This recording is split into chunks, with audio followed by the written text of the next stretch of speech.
Good evening, ladies and gentlemen. Welcome to the City of East Providence City Council meeting. Today is Tuesday, July 19th, 2022. Deputy Clerk, may we all start off with a roll, please? Yes, sir. Councilman Cahoon. Councilman Morado. Here. Council Vice President Rodrick. Here. Councilwoman Souza. Council President Brito. Here. Thank you.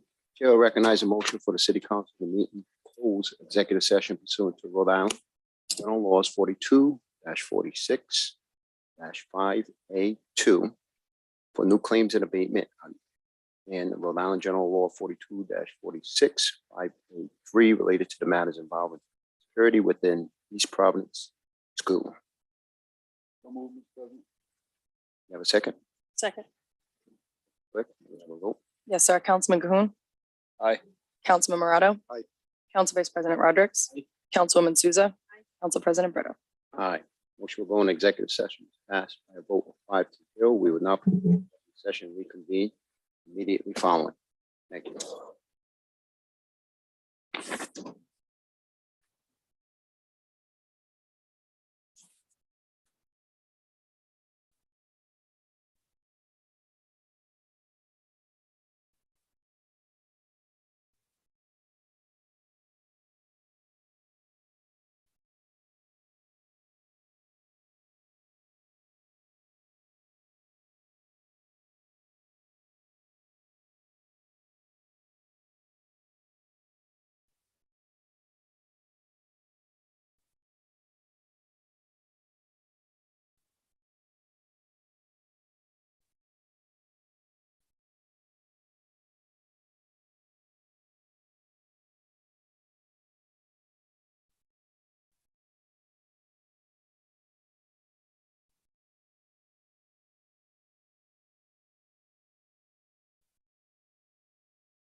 Good evening, ladies and gentlemen. Welcome to the City of East Providence City Council meeting. Today is Tuesday, July 19th, 2022. May we all rise for the Pledge of Allegiance.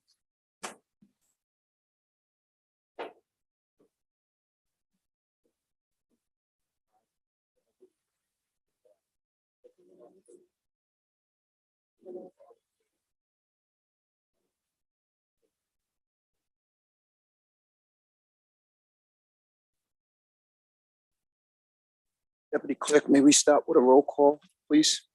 Yes, sir. Councilman Cahoon. Here. Councilman Morato. Yep. Council Vice President Rodrick. Here. Councilwoman Souza. Here. Council President Brito. Yeah. Next item. And a motion to seal executive session minutes. So moved. Second. Roll call vote, please. Councilman Cahoon. Councilman Morato. Council Vice President Rodrick. Yep. Councilwoman Souza. Council President Brito.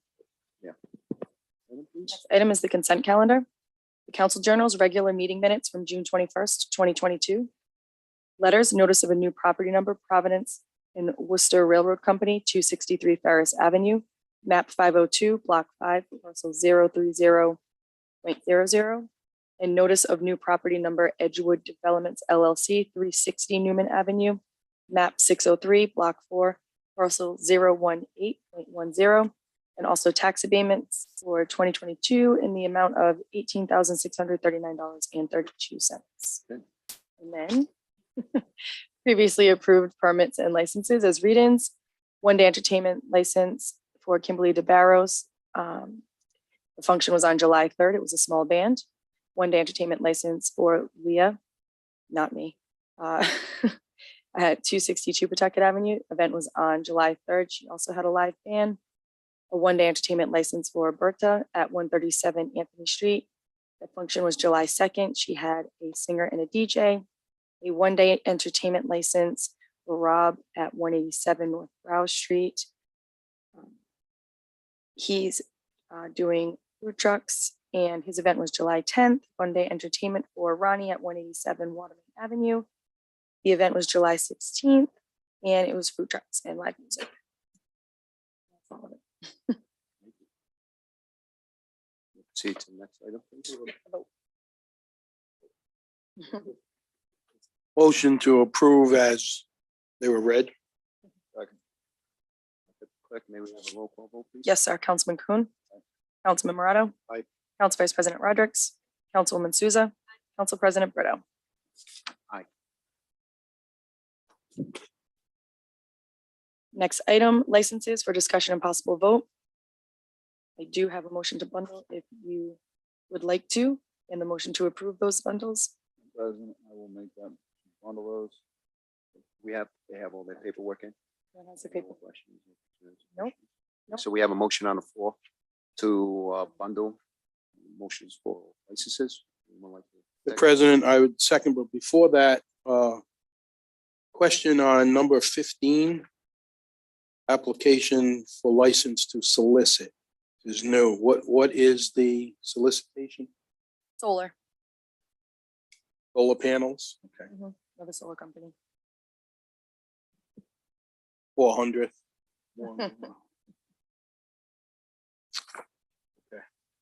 Okay. Councilman Cahoon. Aye. Councilman Morato. Aye. Council Vice President Rodrick. Aye. Councilwoman Souza. Council President Brito. Aye. Move to approve the bundled license. Thank you. Second. Roll call vote, please. Yes, sir. Councilman Cahoon. Aye. Councilman Morato. Aye. Council Vice President Rodrick. Aye. Councilwoman Souza. Council President Brito. Next item, please.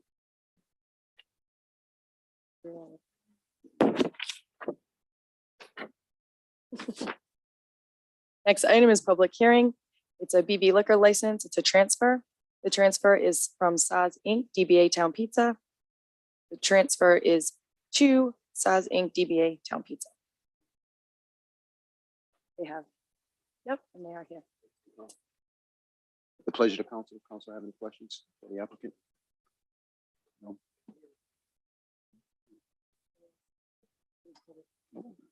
This is a public hearing though. Mhm. So anyone wishing to speak or against this license, please approach the podium. I'll announce it one more time. Anyone wishing to speak for or against this license, please approach the podium. If not, public hearing is now closed. Council has no questions or comments at this time. Would anyone like to make a motion? Second. We have a motion. Okay, we have a Make motion. Second it. We have a roll call vote. Yes, sir. Councilman Cahoon. Right here in front of my face. Councilman Morato. Aye. Council Vice President Rodrick. Aye. Councilwoman Souza. Council President Brito. Aye. Next item, please. Thank you, sir. Thank you all. Good luck. Next item is a BV liquor license new. Wrong. Whoa, apologize. It's for Yamafuji 2 at 1080 Willett Avenue, Unit 5 in Riverside. Again, this is a public hearing. First, I'll ask the council any questions or concerns regarding the applicant. They have all their paperwork in. This is a public hearing. Anyone wishing to speak for or against this license, please approach the podium. I'll announce it one more time. Anyone wishing to speak for or against this license, please approach the podium. If not, public hearing is now closed. Would you like to say a couple of words? Or- Okay, we have a motion on the floor to approve. Anyone like to second the motion? Second. Roll call vote, please. Yes, sir. Councilman Cahoon. Councilman Morato. Council Vice President Rodrick. Aye. Councilwoman Souza. Council President Brito. Aye. Thank you. You're all set. You're good. Next item, please. Next item is communications. William Lewis contacted me prior to the meeting saying he cannot make it tonight. So we will maybe hear from him next week. Next meeting, I should say. That'd be it. That's it for communications and his public. comment. You wanna announce the name? Next would be public comment. First is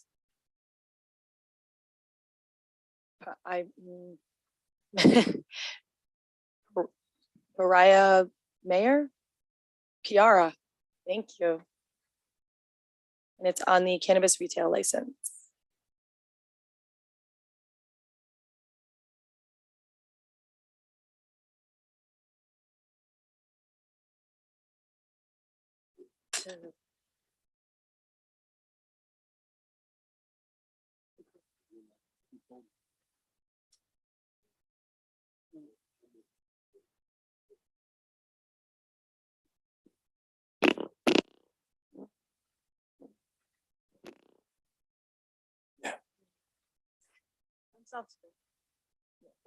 Why do we have two quotes? So I have been present for.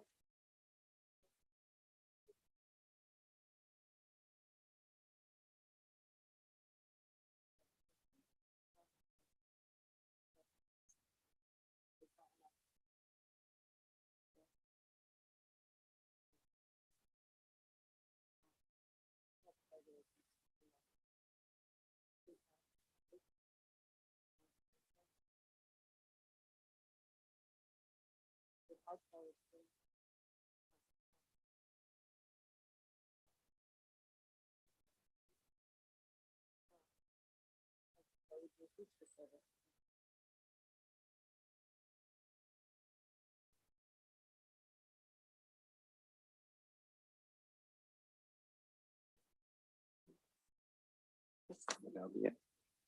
I have a question. Yeah, this discussion will be to, we're gonna take potentially a vote later on to do this as a referendum question, right, on the ballot? I'm just confused as to what you're asking. You want it to be a referendum question? So as of right now. The state, Automatically.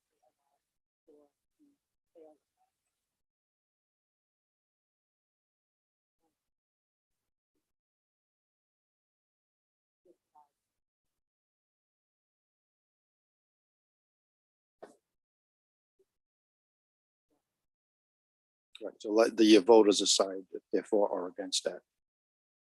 Being in the city of East Providence. Putting that on a ballot referendum for East Providence. So that's my. Okay. Thank you. Thank you. Next person, please. Next is Kathleen Cook about the 697, 699 Willett Avenue ordinance. Ms. Cook? Or you want to Sure. speak at that point in time? Okay, sure. That is it That's it for public for public comment. comment. We do not have any appointments. Next would be council members. The first item is referendum question 2022 November election. Shall new cannabis related licenses for business involved in the cultivation, manufacture, laboratory testing, and for the retail sale of adult recreational use cannabis be issued in the city or town? Next step to place on the ballot, Councilwoman Souza, discussion. Mr. President, if I may just quickly, using myself in this discussion. Thank you.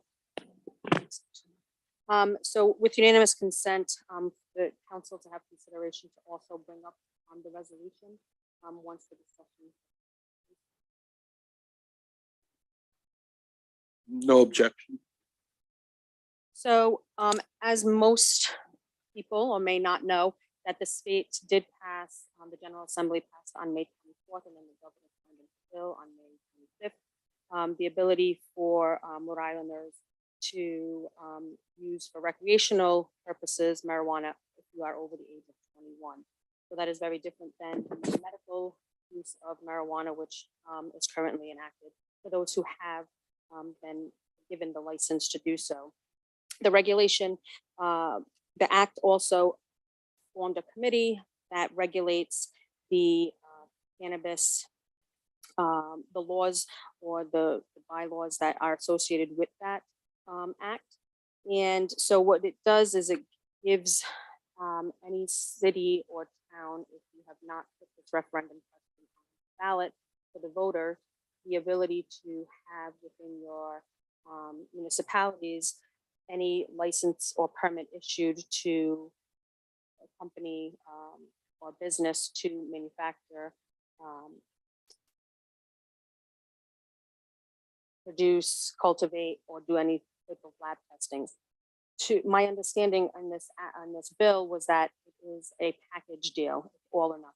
So if a municipality does not have it on the referendum for the voters, it then just becomes the ability for a permit to then be issued within that town or city, obviously outside of zoning laws. So it has to fit into any of the zoning laws. But with the referendum question, it then gives the voice to the people, right? What do the people of the community who are then going to be living around and having the foot traffic or car traffic of those coming to purchase or work in these 3 or 4 different entities within the city. I think, in my opinion, I'm always of the people, though I've been elected to be the voice for a portion of the community. I cannot say that I know what those, 15,000 people or 6,000 plus registered voters, what their opinion, and I will not speak on behalf of them for something I think is important to this type of a topic. I think that is an individual choice, and that at the end of the day, it belongs in the people's hands to make those decisions. And then we can, as a city, move forward. So 2 things can occur. If it goes on the ballot, the voters will vote. If it is in the affirmative, so if they say, yes, we feel we do want this in our community, then it would be available within the guidelines of zoning within our city. And that would be something that the city would have to do its due diligence, I think, prior, in my opinion, just to preserve neighborhoods in different locations within the city, that this wouldn't be appropriate. So for instance, having testing, laboratory testing might not be an issue to a majority of the people in the city. But cultivating might be something that is of concern to people. But again, it's one or the other. Of note, if the voters do deny the ability for this act to take place, this permit to be issued, it is done deal. We cannot go back and then reissue the permit or request without having special legislation to then. So there is additional steps that would need to take place, say in 10 years, the community is vastly different, or their elected officials have a different perspective on what they think is best in the community. It would have to go again through another process to ask for special permission to then be at any moment, Mr. Solicitor, please interject. So that is where we stand now. So this isn't about whether you personally feel your personal opinion on whether you like or dislike recreational use. That is, again, all individualized. It is whether or not you feel as though cultivating, manufacturing, or having testing facilities within our city boundaries is something that we want as a community here in East Providence. And this is what the vote would be for. So the question on the ballot would say, shall new cannabis-related licenses for businesses involved in a cultivation, manufacturing, laboratory testing, and retail sale of adult recreational use be issued in the city of East Providence? So that would be the question that would go on the ballot, that we would be asking the residents to think about. I do believe that whether this goes forward or not, or whether the resolution is in the affirmative or the negative, I do think it is the responsibility of the city, the administration, and the council to put out a campaign of education to the community so that they know what's going on or what's to come down the line in terms of this act, because it does affect everybody very differently. You know, recently we just had a discussion and passed the change of cigarette age within our community for health safety reasons. And so this would be no different, in my opinion. And I open the floor to any of my council members who have any questions, comments. Well, thank you for that explanation. I apologize now. I get what you're saying. Residents, someone that's in law enforcement going on 22 years, I've been on the other side of doing DUI arrests and drug related type arrests. So I know the impact that does have. So I am in favor also of placing this on the ballot and letting the people decide whether or not they want this in our city. Council, excuse me, Councilwoman, I was in touch with in East Providence. Excuse me, my mic seems very loud tonight. I'm trying to back up a little. Is it okay? Okay, thank you. A very young pediatrician lives in our city, graduate of our high school. I won't identify him at this point. He was out of state tonight, otherwise he would have come. And he is linking some information from his American Academy of Pediatrics. And I won't read all of this. It says, as is clear from the recommendation section, the AAP opposes the legalization of marijuana in general, but in states where marijuana is legalized, recommends enforcement of rules that limit access for youth. And it goes on to talk about how the American Association of Pediatrics feels about the harm to those, as they put it, 0 through 21 years. So our resolution, Councilwoman, would not apply to anyone under the age of 21. Is that the state law? What is the state law? Or as state law specifically says that you could not use, it's illegal to use recreational marijuana if you are under 21. Similar to So that's kind of in line with the concerns of the association of, and that's state statute. That's something that we. right? And I think his concern was, that we follow state statute. He says that, he ends by saying, putting the issue to the voters seems to be the best chance there is of accomplishing a prudent application of their field. So I indicated to him that I would certainly pass along his concerns. Thank you. That be it, Councilwoman? That's all I have, sir. Well, I'd like to move the resolution up. I'd like to take a vote this time on the resolution. If the deputy clerk could read it into the rest. Yes, ma'am. Resolution authorizing a November 8th, 2022 ballot initiative related to licensing of cannabis-related business in the city of East Providence per the Rhode Island Cannabis Act, sponsor Councilwoman Souza. I move to approve as read into the record. Anyone like to make a motion? Second on that motion? Second. Okay, Deputy Clerk, roll call vote, please. Yes, sir. Councilman Cahoon? He's Oh, accused Just himself. kidding, recused. Councilman Morato? Aye. Council Vice President Rodrick? Aye. Councilwoman Souza? Council President Brito? Next discussion, please. Next item, seeking multiple crosswalks with pedestrian lights for safe pedestrian and cyclist connection from First Street to South Broadway that cross Veterans Parkway to access the East Bay Bike Path. Councilwoman Souza. So this is coming out of the abundance of safety, right, with pedestrian, cyclists, along with vehicles. I know that there currently has been concern about not having great access to the bike path from the neighborhood that is adjacent to the bike path, the 5th Street, Lion Ave, 6th Street.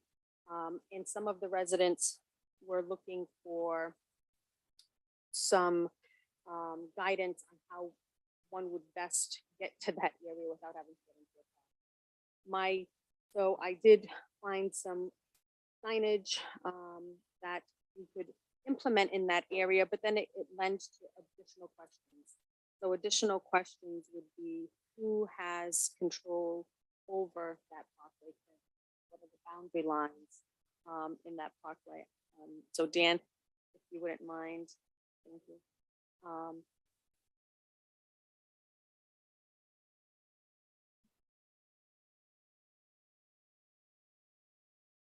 And by no means am I looking to or suggesting that we would have crosswalks down the entire parkway, because I don't think that's a reason. Initially, the conversation had started with the First Street at the start of the bike path down at the end of First Street. Yeah, so that's Parkway, State Road. The state, specifically, State Traffic Commission.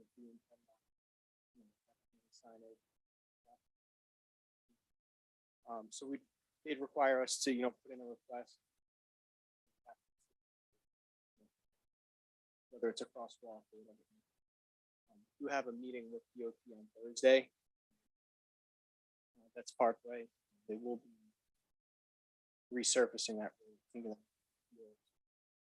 might be opportunity to incorporate some of this within that design. On Thursday. City. Do we know what the boundary lines are, like where the state starts its ownership and then where it ends? Or does it go right from the off ramp all the way It's the whole. to Puckett Ave? Thank you. So they have a meeting on Thursday. Yeah, we do. We have a meeting with DOT to discuss that stretch of road. Additional access to the bike path. All right, I can talk to you after about the next Thursday or this Thursday? I'm sorry. This Thursday. Okay. 2 days. Edit, Councilwoman. It is, sir. Item number 3. Item number 3, Marsh, Abbott, Humphrey, and State Street Community Meeting, July 31st. Topic, recently awarded federal funds for homeowners. Option for a buyout. Councilwoman Souza for discussion. Thank you. So recently on the news and press releases throughout the city, there was a federal grant by the Senator Reed, and I know it's on the agenda for the mayor's office to discuss it also.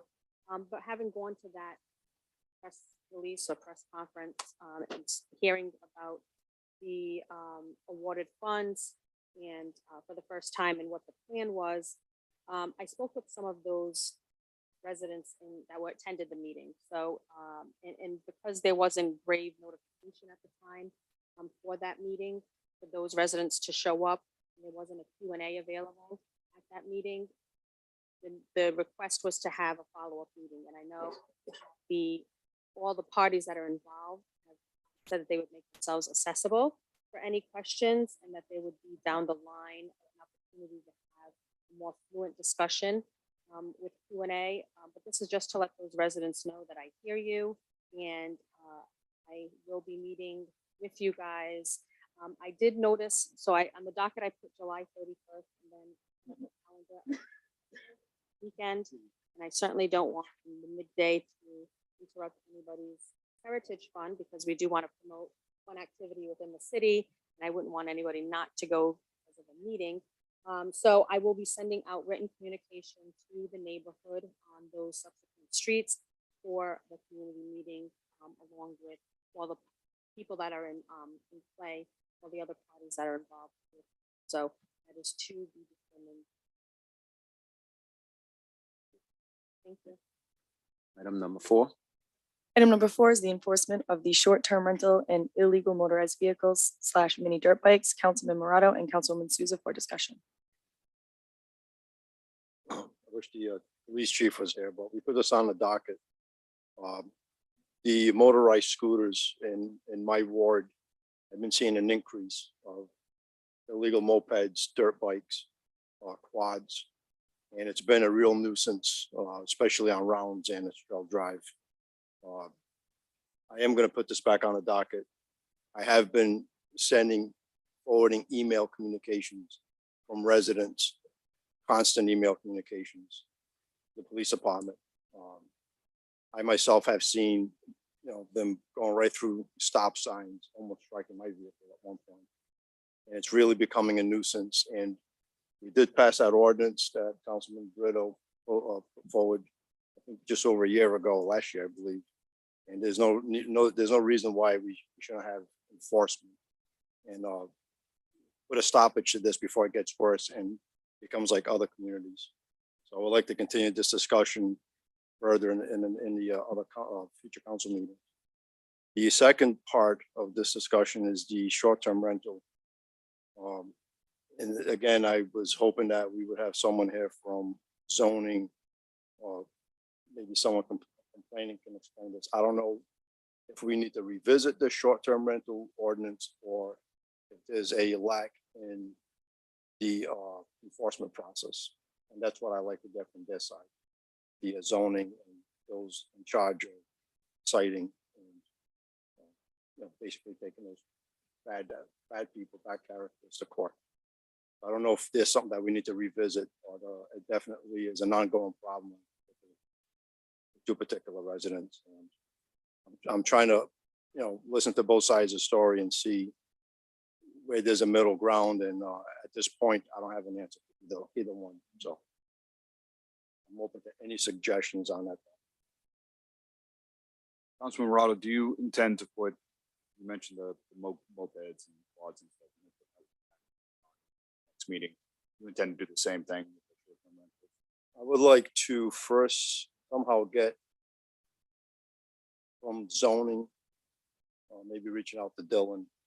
I haven't reached out to Dylan. I know he's been dealing with one particular issue on that street, and seeing if there's a remedy, seeing if there's something that we need to tweak in that ordinance. We already tweaked the ordinance once it was passed. And I haven't heard any other complaints other than that one, location. So I don't know if it's, the court process is slow at times. We all know that it takes time to get things resolved through the courts. I don't know if that's in that process right now, but myself and even Councilwoman Souza, we continuously get emails from, a resident up to now she's receiving them. She's in Ward 2. You have received them in Ward 3, and I'm sure I think Councilman Roderick said we've seen them at some point.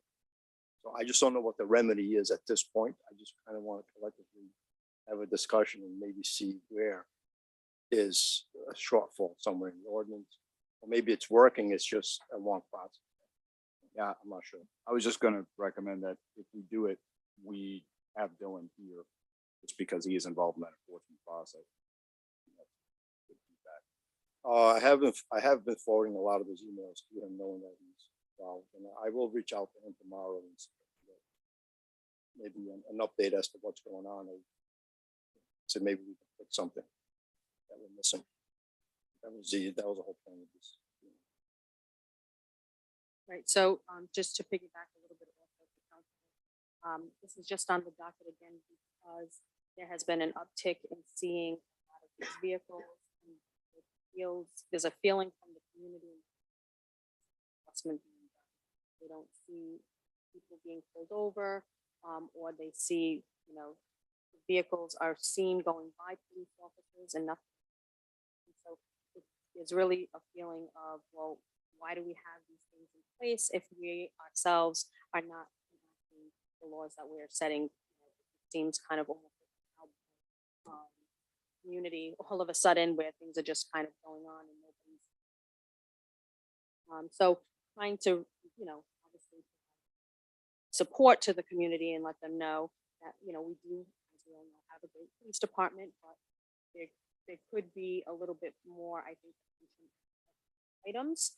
I know a lot has taken away from the police department in terms of manning because of other topics or other jobs that they now have to do or have gotten shifted around.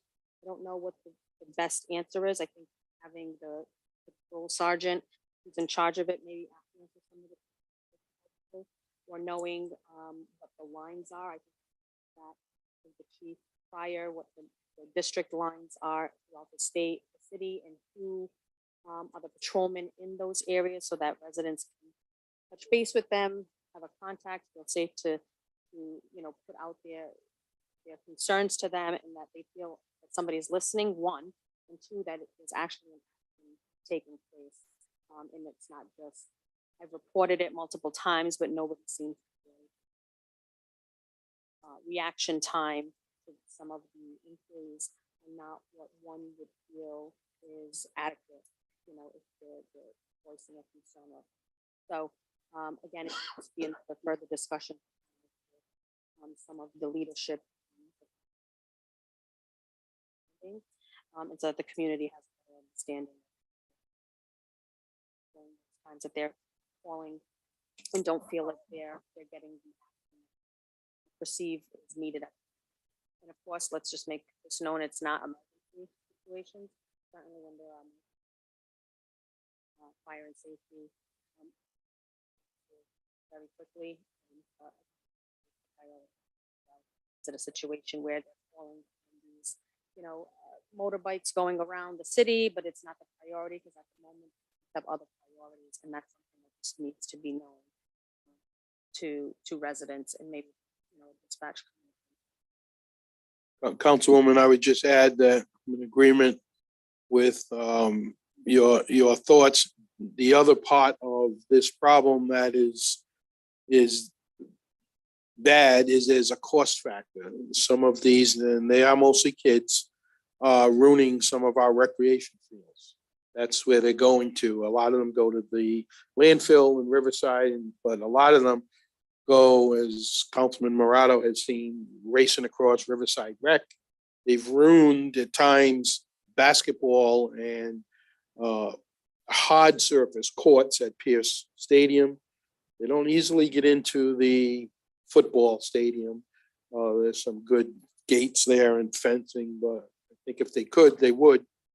And in other cities, this has been a cost of hundreds of thousands of dollars. So I know police are short-staffed. They're under the number that they should have. They're trying to get more hired. Fire department just had another candidate school graduation. So hopefully this is the time of year when it really happens the most. So look forward to the next meeting and getting some answers.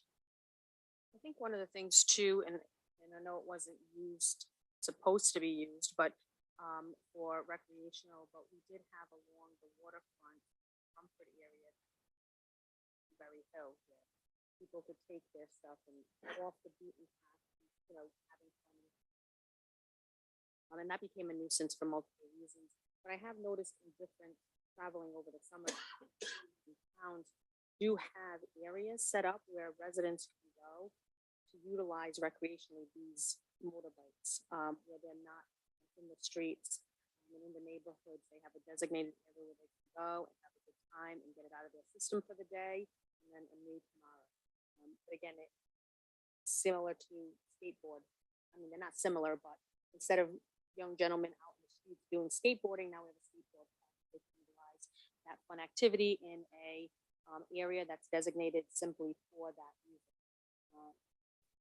It could be something to look into or consider. An ideal recommendation would be Cranston or Warwick or someplace other than this province, but no, I hear you. Thank you. Item number 5, please. Item number 5, transition Silver Spring Avenue between Progress Ave and Dodge Street to a one-way street heading toward Dodge Street only on school day arrival and dismissal times. Council Vice President Rodrick, discussion. Thank you. I don't think we'll have to discuss much on this tonight. Councilman Cahoon and I have been working on this issue. Maybe we'll ask Dan Borges if he wants to add something quickly. It does appear, after I heard from the principal of the school and the dean and 2 or 3 of the residents who were talking about these traffic problems, I went by there, Councilman Cahoon also, there are signs. I think we already have the policy.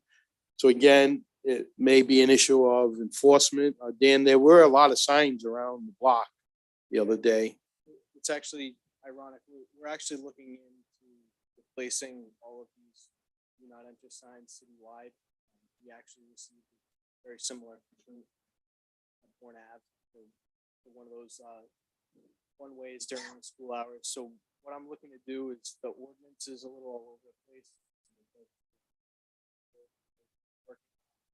Trying to figure out what the times are and the one fix the ordinance and then put up all new signage that is a little more.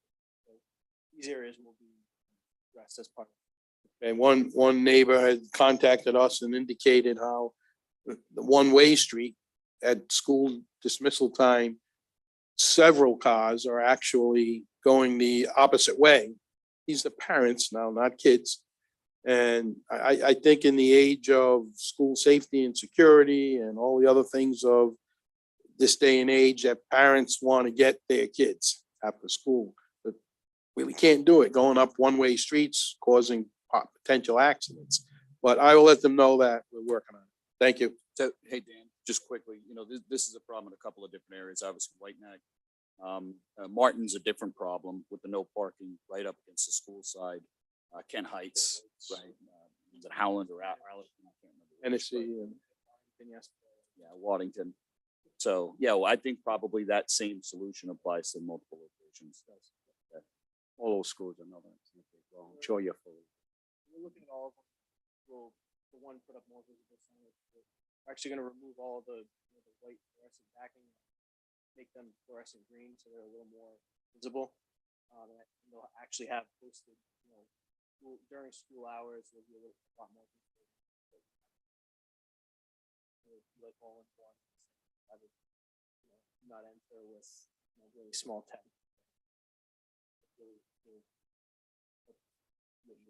Thank you.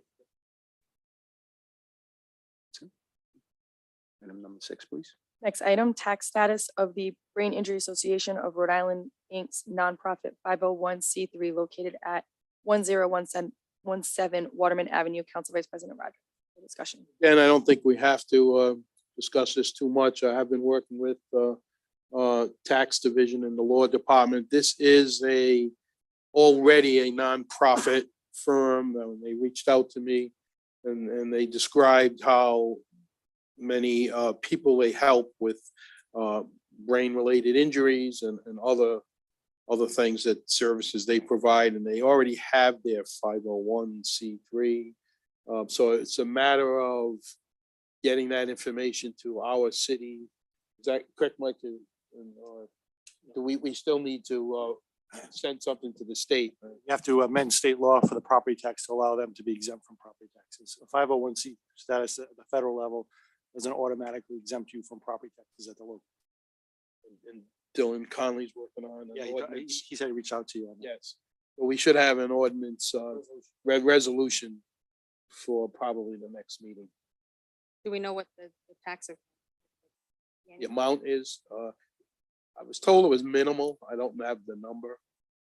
The organization themselves said it's almost not about the money to them, because it's a very little amount, but they want to be considered in the same category as other organizations in the city that have received this. So for the next meeting, I'll make sure we have the specific amount with the resolution. And we can discuss it more there. Yeah, I was just curious if they own the building or just the business itself that they're tax exempting. It's a property tax, so they own. Thank you. That, if approved, that won't convey with, if they were to sell that building, correct? Just as long as they own it. You know, in the past, that's what we've done for others, so I would support doing the same thing for them, only as long as the current owners. 'Cause they might sell it to someone that brings in a large for-profit business. Thank you. Item number 7. Number 7, update on the East Providence High School building project. Councilman Cahoon.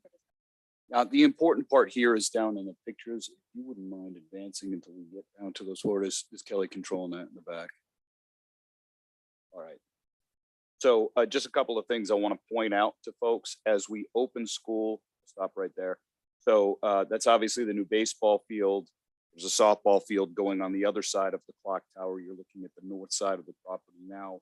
All of the fields and grounds will be completed by the start of school, with the exception of the tennis courts, which will be done around the 9th of September for the current schedule. But the big, I think, key for, we'll stop right there for a second, for residents to keep in mind is, and you probably already noticed if you're headed up Pawtucket Avenue North, we've got a new entrance there right by the clock tower that actually goes all the way down to the school, goes into a little cul-de-sac and comes back. It connects to the parking on the south side of the school. It connects to the parking on the north side of the school. And then there's another exit, or also an entrance, where you're going to find new signals that weren't previously there. So if you're pulling in and out of the Shaw's parking lot, like going into where Planet Fitness is, you'll notice that there's 4 ways of signals now, right? Coming in and out both ways that weren't there before, to include a turn lane going into that parking lot. So whereas previously you had a choice between the student side and the teacher side, and either way you went in, you were coming back out the same way and taking your chances with traffic. Now you actually have a traffic light that will, kind of control the flow there, and you're not kind of taking your life in your hands, especially if you need to take a left. So those are the big changes. With regard to the project itself and the budget, there are no changes. Everything is as last reported. The project will be effectively complete the end of this really the end of the summer, beginning of the fall. And we're looking to move from our current certificate of occupancy is a temporary certificate of occupancy through September. That will become permanent once we get all these changes done. So that's basically it. Turn it over for any questions if anybody has any.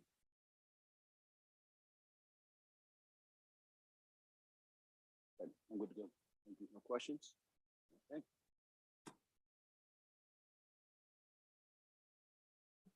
Next item is public hearings, ordinances for second passage or discussion and possible vote. First item is first and final passage, an ordinance to amend chapter 19 of the revised ordinances of the city of East Providence, Rhode Island, 1998, as amended, entitled zoning, requested by Bianco Realty Associates LLC.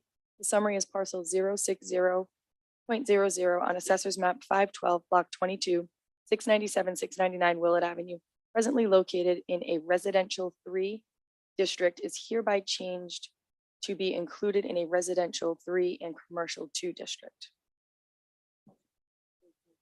Good evening, members of the council. My name is Christine Angustian.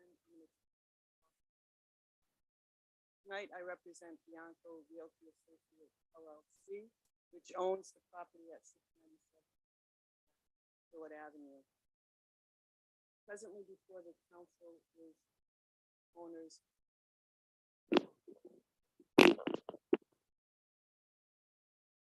Thank you. Presently before the council is the owner's petition for zoning map amendment. Not that worse or better.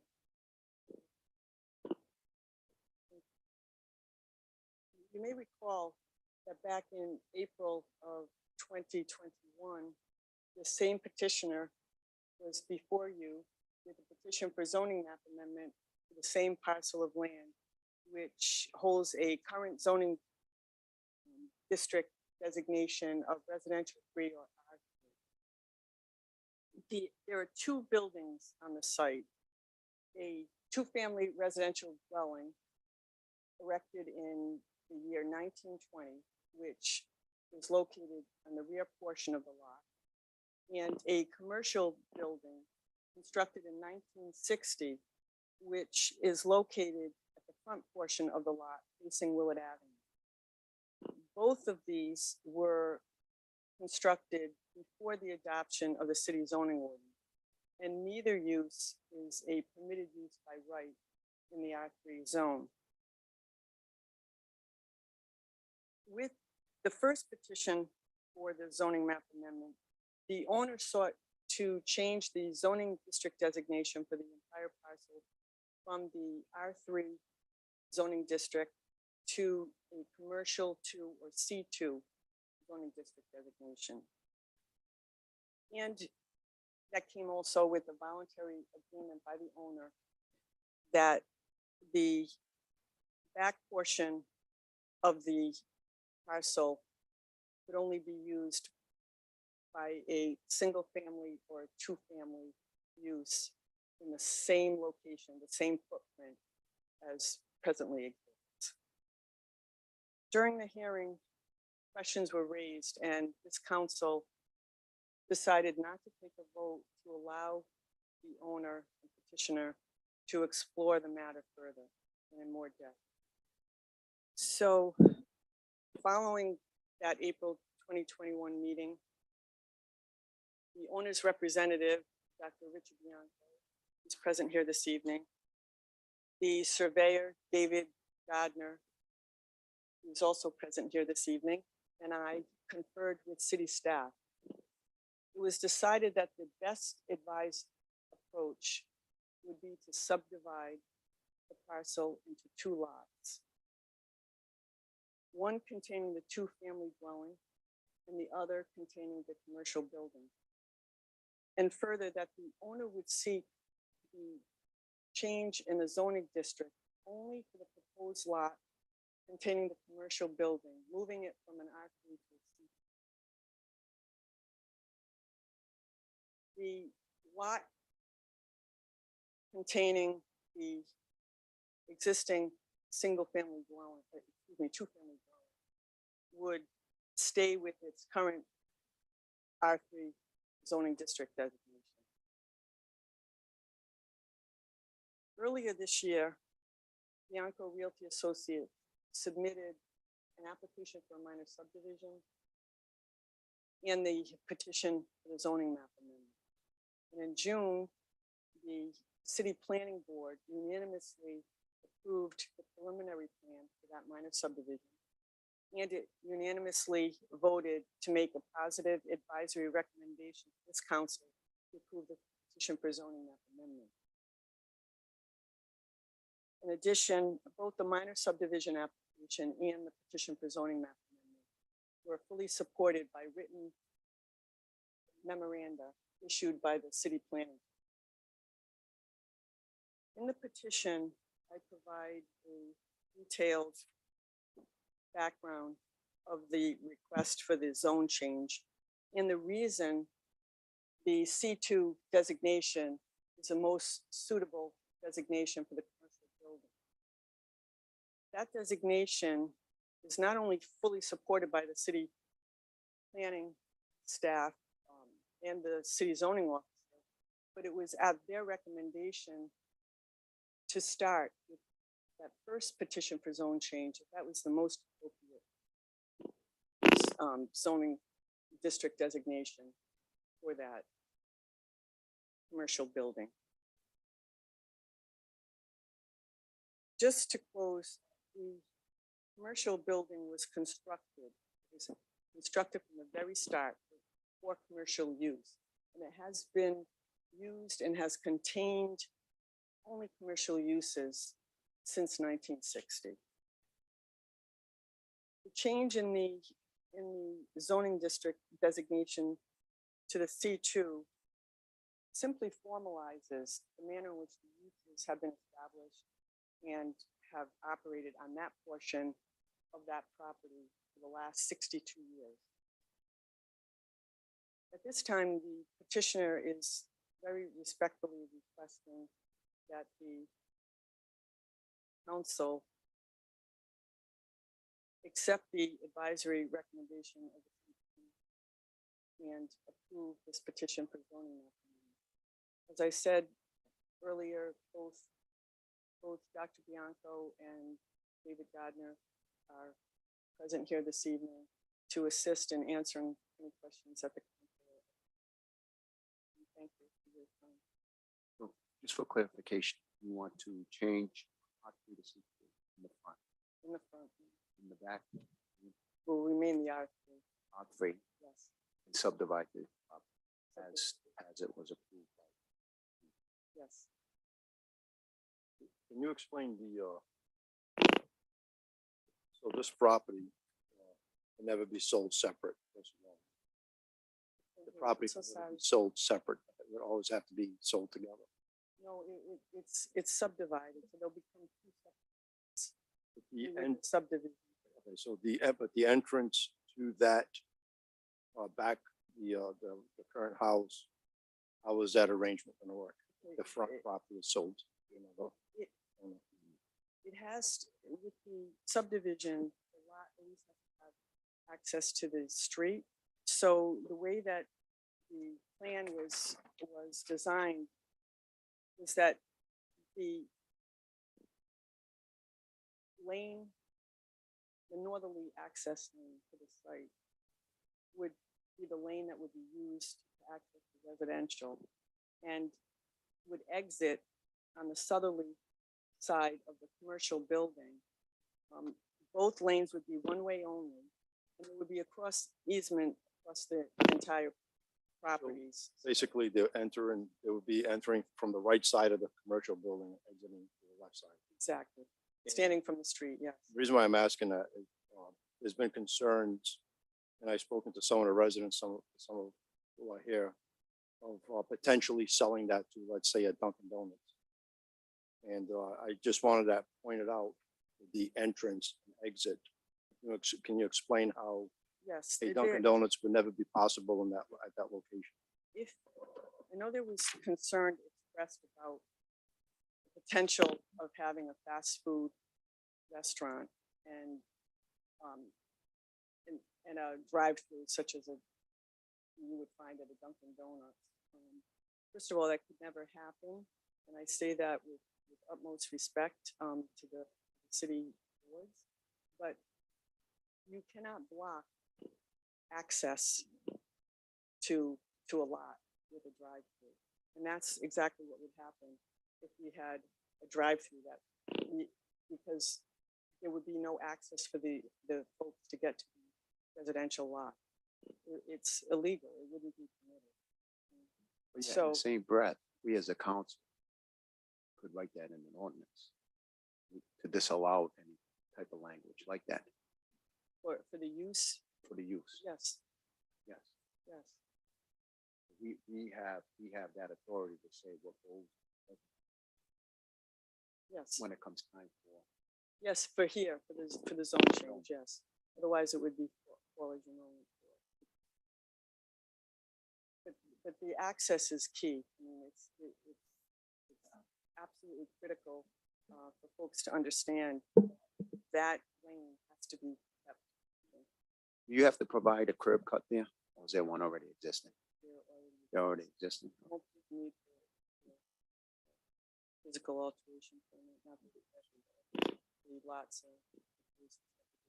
My understanding is basically what has always been allowed to be a business there will continue, the right way being that it's now a C2 versus a R3.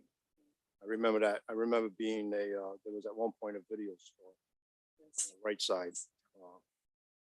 My understanding also, looking at the C2 and the C1, there's a huge difference as to what a C1 is allowed versus a C2. And the C2 is specifically defined in the zoning ordinance as small scale, retail and office type of use, which is how it, you know, it's meant to serve the local community.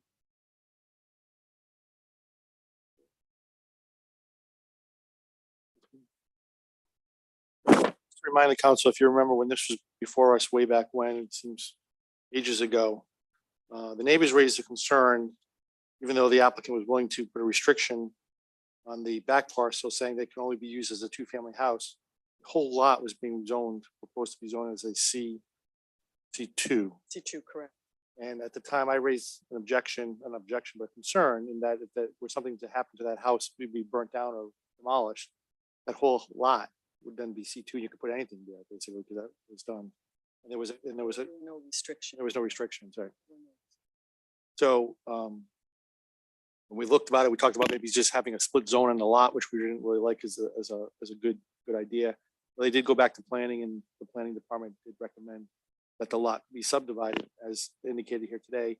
But you'll notice that the back lot fits in basically with the surrounding neighborhood, which is all R3, and the front lot would would remain exactly what it really is a C2 zone.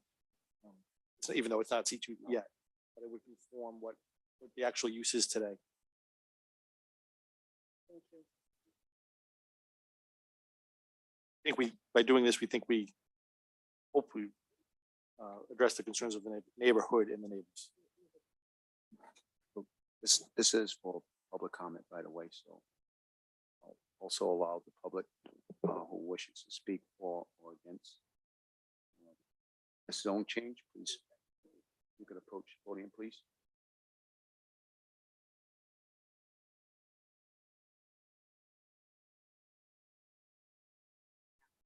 Kathleen Cook, my sister Michaela Mercia, and my sister Sheila Perkins, who happens to be in Florida. I spoke to a couple of other neighbors that also have concerns. Is it possible just to leave them both as separate parcels, but leave them both as a residential 3? The reason being, you have 14, at least 14 abutting properties that are opposed to this happening, because then there's no control over what can be put there. Anything that's a C2 will be able to go into that building without any input from the neighbors. It's run like this for 62 years. Some of us have lived there 30 years. Some of us have lived there 60 years. I think you have to, the planning board never got in contact with any of the neighbors to see how they felt about it. They went by what was being done, and they're saying the zoning needs change. Shouldn't this be grandfathered in?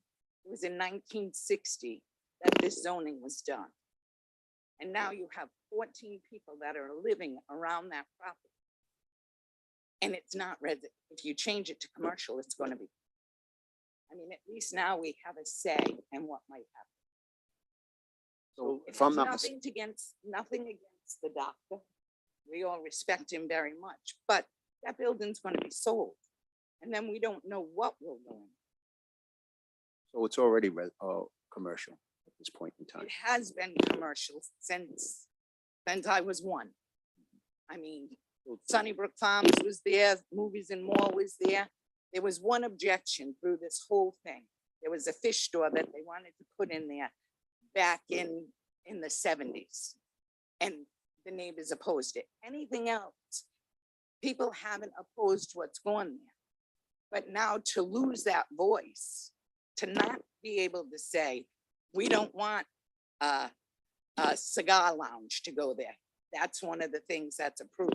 Some of the things that we as a council could reject as well. I mean, we But if it's a C2. put restrictions, Right? we If could it's a put, well, they're rezoning it. They're They they're rezone, they rezoning. want to rezone it to C2, which would allow that. It's already. No, it hasn't been rezoned yet. Oh, what is it? So I mean, if you R three, split, R3 to C2. Let's see what- split the two properties, so maybe they don't have to be sold together, but they both be sold as R3s. Just a thought. There are a lot of neighbors that are upset about it. I'm sure, I I know just- I'm not the only one. Can I just give my input? So, you talk about grandfather, then technically, this is what we are doing, because the other option would be what took place in that little store that used to be right across the street to the left as you exit that property on the left. That was technically an R3, Oh, right? And they made that owner turn that into a residential home. In fairness, this building's been there since 1960.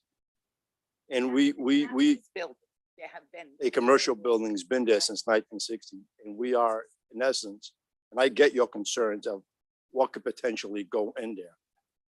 Well, we are, in essence, grandfathering that property.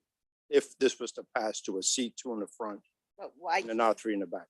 well, grandfathering it in, why can't it stay? Because me personally, I don't think it's fair for that property, regardless of who owns it, to have to go through all those steps and Is it, what can go in there and what cannot go in there when they've had the ability,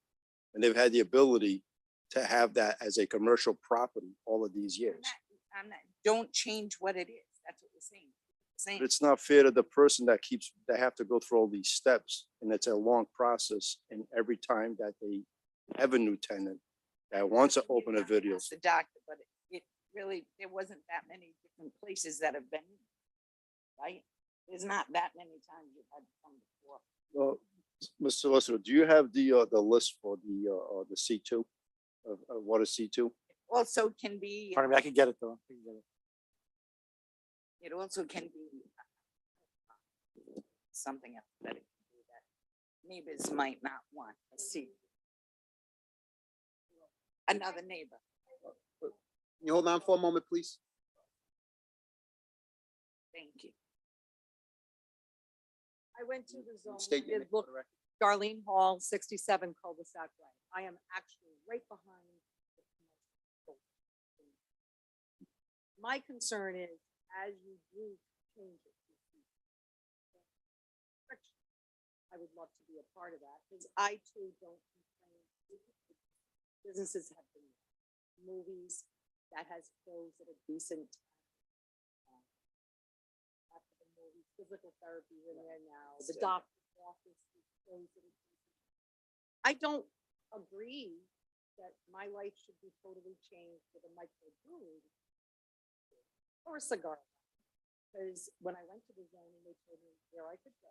I went to municode.com and I went exactly where C2, what types of businesses can be there. And I do object to some of them.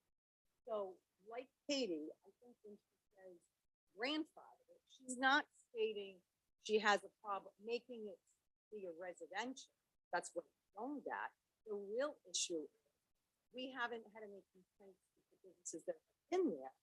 The problem is we don't want the zoning to change in a way that it's going to affect with loud noises at late hours, fish stores with a good one. There are certain things. And then I also noticed that they want to put the dumpster abutting my property. They're right next to it. Melissa, who could not be there for the business, she was concerned about the right of way, which I did. It wasn't on this paper, but it was on the zone, the one way. So I personally object to against, it's never been against. Now on the new zone That, plan. that was on the May 9th. So that's I think the major thing.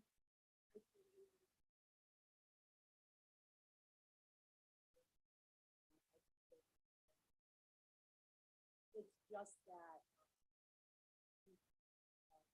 The different types, because obviously. He sells it. Businesses are buy it. You, of course, the council do. So I don't object if it's going to have some restrictions. I just, personally, when I bought the house, knew what was there. And I said, okay, this is great. And then Where is the dumpster currently located? currently it's against the building. I don't know if there is one right now. It used to be Oh. up against the building.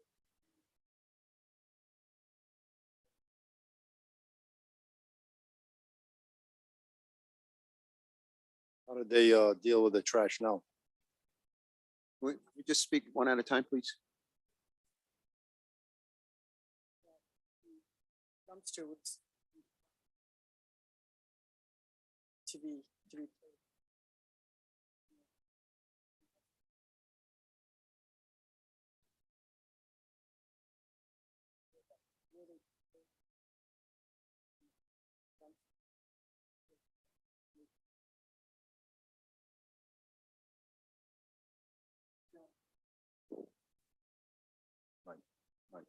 Move it anyway.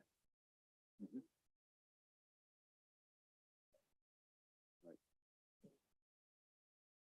It's very small. There's not a lot of room between that building.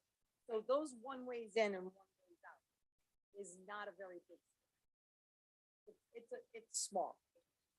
Come on, like a cart, a little bit. Well, car and a half. they used to fit. the tractor. I've driven back there. It's not wide at all. Right? It's not a- That's why I wasn't concerned with like a drive-through type business because, you know, there's no place to put that, you know. I just feel as though. The solicitor's gonna read what the C2 is so we can all know. It's been a while since I've seen that. See, I went through it today.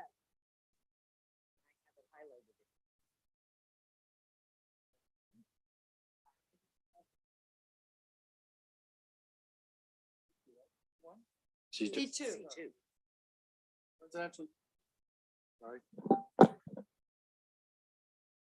That's a 3-family dwelling and multifamily dwelling in conformance with 19-216.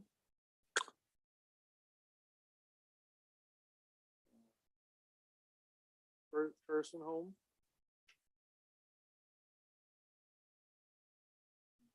Hotel. Hotel by special use. C2, I'm C2? I'm sorry, I'm reading the right, I'm sorry. Yeah, the next one, no, I'm sorry. Well, 2-family dwelling was correct. Yeah, there's a lot of columns. 3-family dwelling is permitted. Bed and breakfast. Live workspace. Municipal facility. Water protection or supply. Cultural activity. This is a museum. Nonprofit club, social club, nursery school. Clinic excluding animal clinic. Nursing home, rest home. The aged. I'm just reading what's here, guys, so I'm just not making this up. Funeral home or mortuary. Public utility. Retail sale of products fabricated or packaging of that do not occupy more than 50 feet for full floor space. Retail sale of food, drugs, clothing. Yeah. Question about that. So when it says drug, Yes. could that also be like? That's a marijuana would be a different code. That Just gonna. And that's why we're be honest. putting that on as a ballot referendum. So we can, Yeah, no, but Right, that but would if it be a goes concern. C2. we have a lot Let's have more it to go continue, on that please. one. cafe, cigar lounge, microbrewery. These are all permitted distillery. These are all permitted uses. Personal convenience service, restaurant without live entertainment, fast food restaurant. dry cleaning, childcare, daycare, massage therapy. And then they have like signs, so off-street parking issues. We're talking about uses. Trailer courts. Special uses as regulated by 19171. Transit shelters, drive-through associated with permitted uses. Any business or professional office, studio or agency, bank or other financial institution, medical research, engineering or testing laboratory. Oh, wrong one, sorry. That's not permitted. Boat, kayak, canoe rental, fencing, indoor recreational athletic facility, yoga, or Pilates, black box theater, design studio, gallery, photo studio, recording, not a recording studio. Public utilities by special use permit.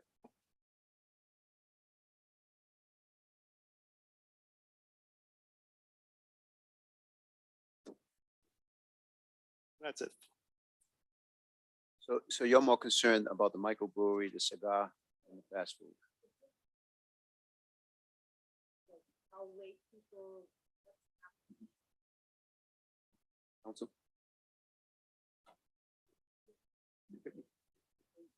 I just wanted to state that I understand an overall concern about what the CP would allow or would not allow. But I just want to remind folks that before a permit could ever be granted, they would have to be compliant. Not just because it says a use is permitted, it doesn't mean that anything can go in there. It has to fit. It has to, it has to be in compliance with other aspects of the zoning. Everything from, from loading to the parking spaces, a number of parking spaces and so forth.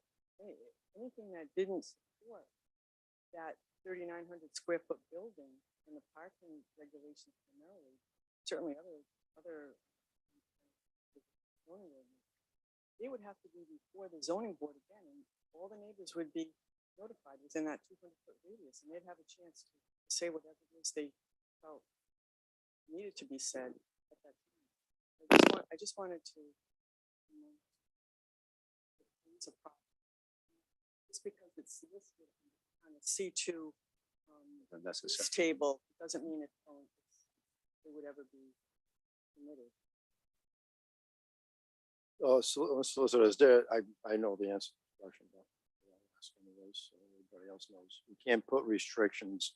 If this was to pass as a C2, we can't say, but with the exception of, we could say with the exception of cigar lounge and microbrewery. You're actually changing the zone, so that would be a condition of approval. You could say, Okay, so you could exclude any of those uses that I just mentioned. I would like to, I'll wait until we're ready. So that's where I was going with when I was asking about the microbrewery, cigar, and the fast food. Where does that stand on? I don't believe fast food is part of the C2 though, is it?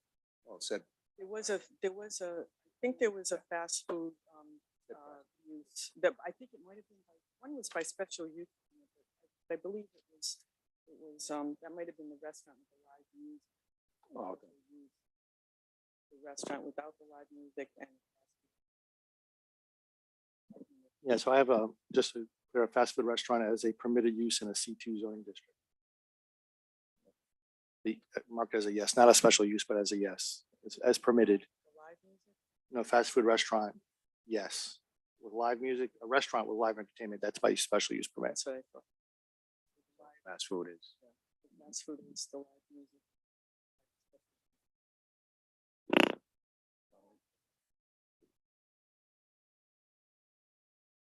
Can you step up to the mic, please? It's okay. When she had mentioned when someone buys the property, they're gonna send us something stating that they want to put something there? No, I didn't. if they wanted to put any of So- the things that it's used for, That's right. that would Anything require, under that. that would be category, required. They would just say, okay, I bought the property. It says that under C2, I can this type of, Has to fit within what's there. where would a resident or person be able to see what these qualifications are? I think I mean, I don't want to speak for the council, but I think what she's indicating, like, so say a restaurant, there's parking requirements for a restaurant. So many, if you have so many seats, you have to have so many parking spaces. So if a restaurant wants to go in there and they had like 60 spaces for 60 tables or whatever it is, they'd have to demonstrate how much parking was available at that. And if they couldn't get that, they would have to go to before the zoning board for a dimensional variance to leave the limit. And you would get notice of that, you would get notice of that request for a dimensional variance. Okay, so my question is, just out of curiosity, I have the list, I can look at the list at home, it's printed out. I can look, because you're saying it depends on what they go through. Where are those requirements online? It's not easy to find, but they're all within the zoning code, yes. Parking, Unicode, so I could Yes. look up East Providence Restaurant, and it's gonna say to, oh, have a restaurant, you need this, and that, correct? if you look under parking, Okay. then you have to see what the use is and then Like a resource. It- paper. it is. It's not as intuitive as you think it is, but that's how the zoning works. Okay, yeah, no, I was just curious because I said, I don't think they're gonna notify us every time, like, if they go to sell the property. Yeah. I think the notice, and council can correct me wrong, but the notice that you get now is because the staff at City Hall considers it an R3 zone, which it is. And that if every time you change the use, it's an expansion of a non-conforming use. And because if it's an expansion of non-conforming use, the zoning code requires the neighbors to get notice of the new use, basically. And that's what the notice you're getting now. Thank you. It wasn't so much considered an expansion of the non-conformance, but just a change. The change in the use, I'm sorry. Okay. Because it's a commercial and it's not a. So that's why every time they make a change, they're before you. And that's, in our very humble opinion, isn't really business. It was a situation. But, the whole idea of the C2. If there's anything that would be talking above the, been there all these years, they would have to go back to zoning control. But I didn't say that.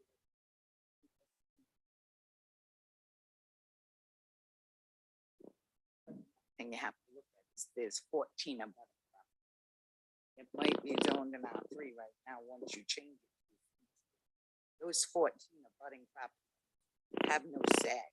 Right now, we're notified what was in there. It's very much a residential area. This building was put in there and it was used without a problem, so I don't understand why we need to change everything. You're not, the building more than likely will be sold. The doctor's not living here. More than likely, he's probably going to sell it. So then we'll have no idea who owns it and what they want to put in.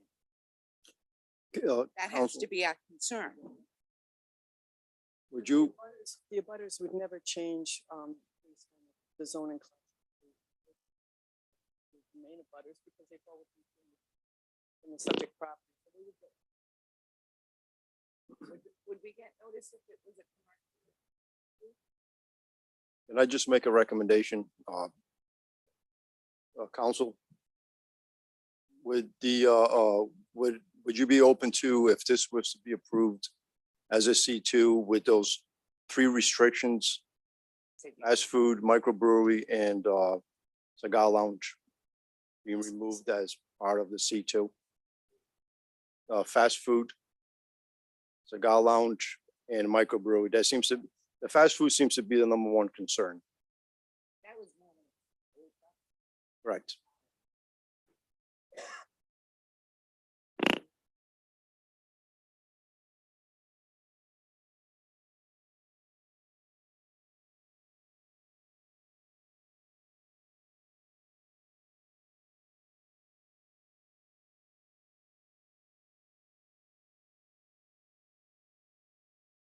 Is it possible to ask the council for just a few minutes? Sure.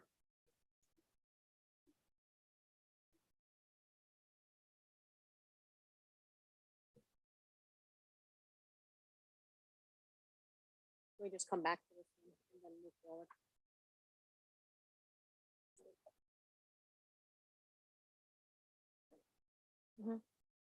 We're going to move on at this point in time and we'll proceed when they come back. So we'll go on to the second passage. Next, Deputy Clerk. next item is second passage, the amended and restated ordinance, chapter 832, book 23, pages 364 to 370, adopted March 15, 2022, adopting an amended East Providence Waterfront Special Development District Tax Increment Financing Plan, the amended project plan, and authorizing the issuance of bonds to finance certain public infrastructure and public improvements necessary in connection with the East Point site project. Sponsor, Council President Brito and Councilman Cahoon. May I ask a question, Mr. President? Just want to make sure all the advertisement requirements met for this. Okay, second passage. Yes, sir. It was advertised for the previous and current. Thank you. 'Cause I neither looked for nor saw it, so I just wanted to make sure. Great. I know we had quite a discussion about this at the last first reading. Oops, sorry. No, I won't get into the technical aspects of the TIF. We already covered that the last time, but just to give a little brief land use history of the property. Obviously, we know that it's been before the original proposal to redevelop this property was given in 2007 to a project called Genova at session back in 2008, 2010. This new proposal has come within the last couple of years. And I think 2020 is when it first we've had several meetings in 2021, including the Waterfront Commission, Planning Board, to review the land use aspect of the project. Final approval was given in July 2021 by the Waterfront Commission. It's in line with the development goals of the city. Industrial property. It includes high density and mixed use development, and also provides access to the water. Tonight, just wanted to have a little bit of time with some of the people from Aldersbridge Home who are being part of this project, the affordable housing component. So they wanted to speak tonight.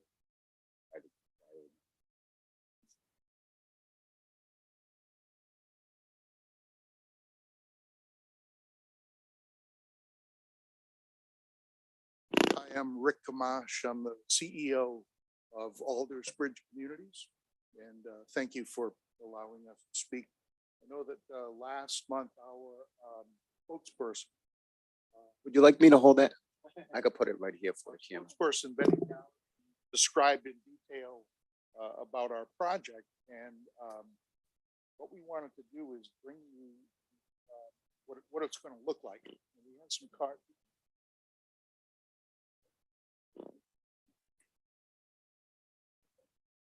So, Excuse me one moment, sir. I'm just going to recuse myself at this moment. And that way the conversation.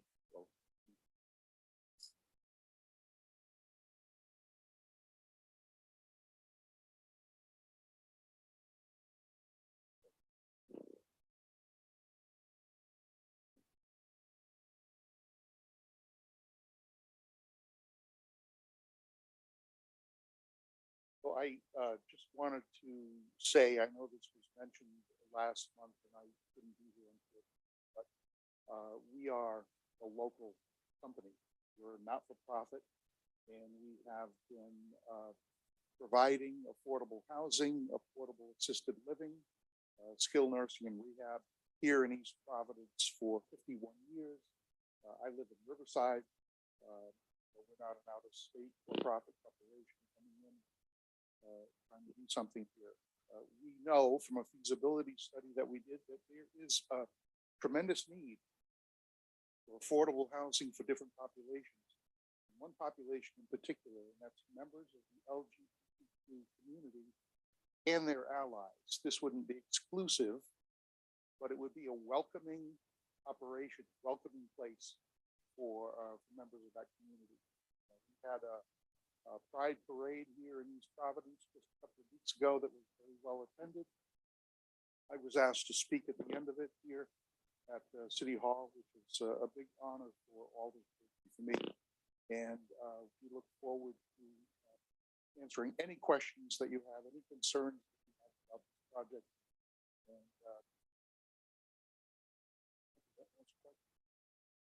questions from the council? All the questions were answered in the first passage. Yeah, Yep, I you think did it's a great. very good job the last time. Councilwoman, do you want to add? I was just gonna say, I think it's a great opportunity. I think it's a great great addition to the community. I'm excited for groundbreaking when that happens. Us too. And this, you know, for East Providence, this is a feather in the cap, right? The first one of its kind in the state of Rhode Island. I'm so glad that it's happening here. And I think I asked this last time, but for people who maybe didn't hear this point, we get concerned with projects in the city that some now are going on for years without a shovel in the ground. You have a pretty decent timetable on when we'll see stuff happening. Councilman Rodrick, thank you. My name is Josh Berlinski. I'm with the law firm of Darrow Everett. I represent Noble Development, who is the purchaser of the property under agreement with Mark Russo, a special master for the city of East Providence. And we have a closing scheduled for next month, and which we are stressfully working toward. Everything will be in place. And we have a loan and a lender that's being negotiated right now. And as part of the conditions of that loan, we have performance metrics for groundbreaking and the performance of infrastructure. If, as you know, based on what happened at Kettle Point, that money is only available on a reimbursement basis once the infrastructure gets laid in. We have a proposed purchaser for an apartment complex on the Seacon parcel that we mentioned at Waterfront when we were permitted last year. So as I think I mentioned when I was here earlier this year with regard to the TIP, the construction schedule is scheduled to begin immediately. As soon as workers are available, my clients intend to start installing the infrastructure, beginning with the road to come down and then the rail crossing, and then utilities eventually. Work can proceed along the Seacon parcel and the Omega Pond parcel simultaneously. So that is the plan as well. They have to do some leveling, but the initial phase and the build out is scheduled to take place between 18 and 24 months. It's a 4 to 5 year build out overall, but we're hopeful that units start coming online by this time in 2024, if not earlier. And right now everything's falling into place. So our goal is to start building right away. We're extremely fortunate that Aldrich Bridge is available and is committed to research they have. This is going to be a very unique and special addition to what's going to be a pretty unique and special project to begin with. So we're really thankful for their participation and their investment. And like I said, this development and their construction will take place simultaneously with ours. So there will be an opening on that as infrastructure and condos and apartments are being built around the site. So all things being equal, you'll start seeing shovels in the ground September, October. Thank you for the commitment and clarification. Do you want to add anything else, Rick? Just that we're using the same architect for the whole project.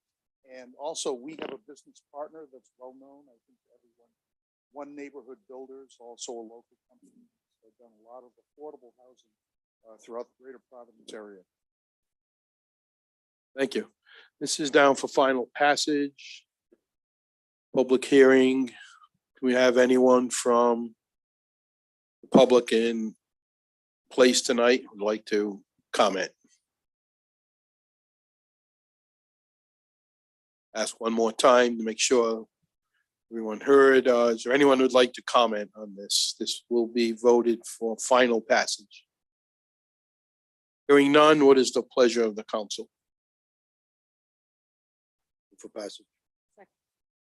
Motion by Councilman Morado for passage, seconded by Councilwoman Souza. Could we have a roll call, please, Madam Clerk? Yes, sir. Councilman Cahoon. Councilman Morato. Council Vice President Rodrick. Aye. Councilwoman Souza. Thank you. Motion passes 4-0, one recusal. Thank you for being here.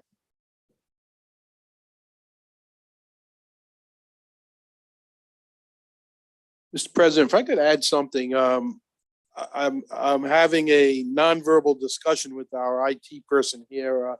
So many people watch these hearings at some point at home, and when speakers are touching the podium, it's really creating a noise level at home that almost makes it so you can't hear. So it might be best move that microphone back where it was and just ask anyone who's speaking.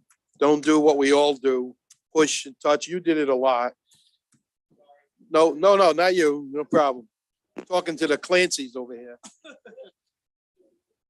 Yeah. Thank you for that. Okay, we're gonna reconvene. And this is the first passage for the rezoning here. First and final passage. Please proceed. I can't hear you. So, Oh, it's on. It's on. Okay, so I just want to thank everyone for the opportunity to have the resource the owner. And I don't think there's a problem with the restriction for the cigar lounge.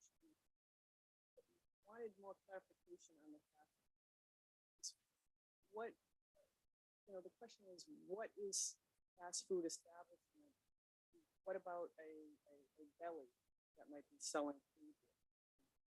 That people can just go in and pick food, not seating folks for meals. You can see the store. So. And this, didn't have the opportunity to look in those things.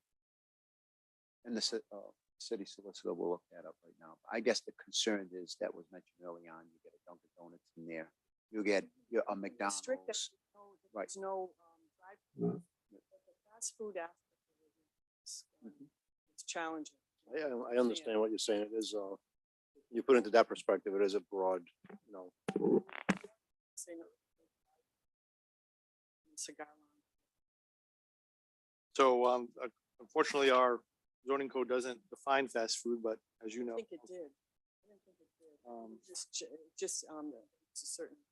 I would think that the plain and ordinary meaning of a fast food restaurant, you would use the plain and ordinary, you would use the definition of a plain and ordinary meaning of fast food. I would, and this is my definition, but it would be someone like a McDonald's or Burger King. Not necessarily deli. Deli's not fast food, but more of like a chain type of thing, but not a deli. It would be like a Dunkin' Donuts is fast food. I think the owner would feel more comfortable. And I can tell you that McDonald's and Dunkin' Donuts don't want to. so let me just walk that back a little bit. So the whole purpose of the fast food was to eliminate the drive-through. So by having no drive-through as a restriction, I'm comfortable with that also. Yeah, I think that's the key. You don't want a drive-through. It really doesn't matter what kind of a food place. There would be other restrictions, right? Like parking. Right. Also, So you couldn't put in a small food place, no matter what it is, sandwiches, and if it didn't meet the parking and other things. What we don't want is the drive-through, neither do the neighbors. So I think you're going in that direction. I would support you on that to eliminate drive-through, but we can't really list, there's probably 5,000 types of food places. We can't list all of those, but we can stop the drive-through. I think it's hard for the representative to think about possibilities. Someone could not that a deli or a place that just allows take only. Doesn't have to be walking takeout, so do that.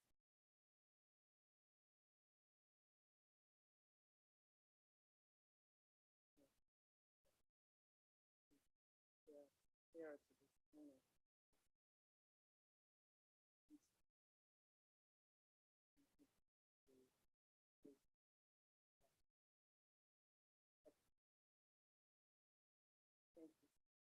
I'm good with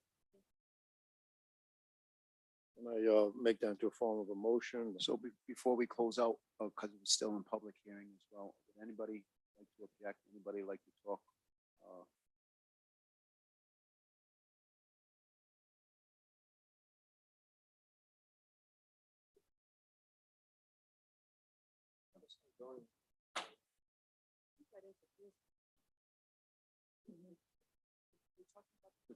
The dumpster location is what they're referring to right now.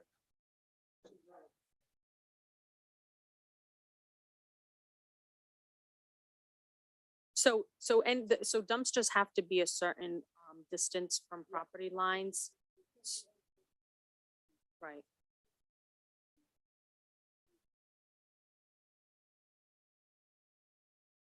Is there another location?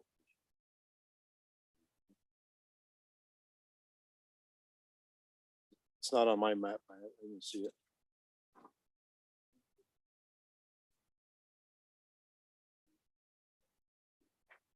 It's a 10-yarder? Is it a 10-yard? Yes. 10-yard dumpster? Oh, yes, that's the minor subdivision.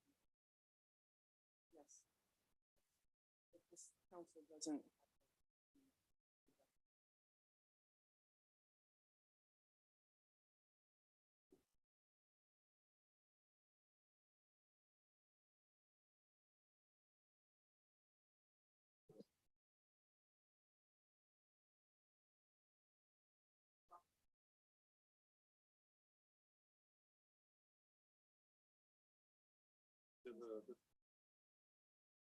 There is a 6 foot.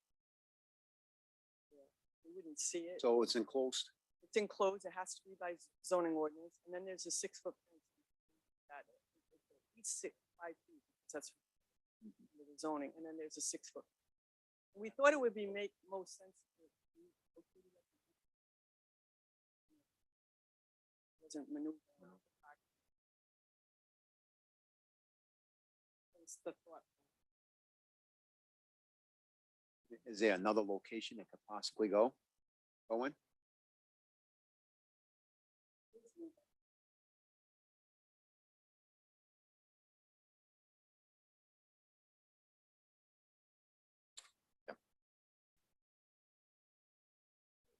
I'd like to make a motion to move on.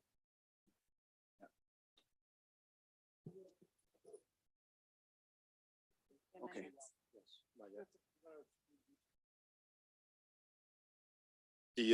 The drive-through cigar lounge and micro.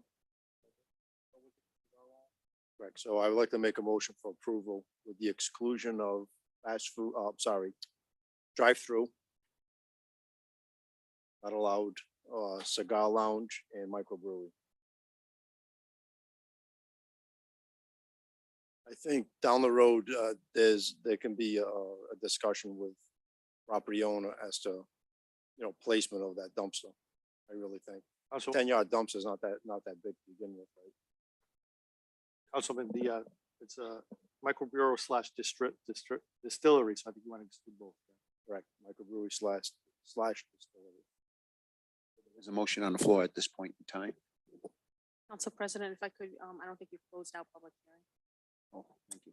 Okay, anyone else wishing to speak for or against? Please approach. If not, public hearing is now closed. We have a motion on the floor at this point in time. By Councilman. Second. We have it seconded by Councilman Roderick. Deputy Clerk, may we have a roll call vote? Yes, sir. Councilman Cahoon?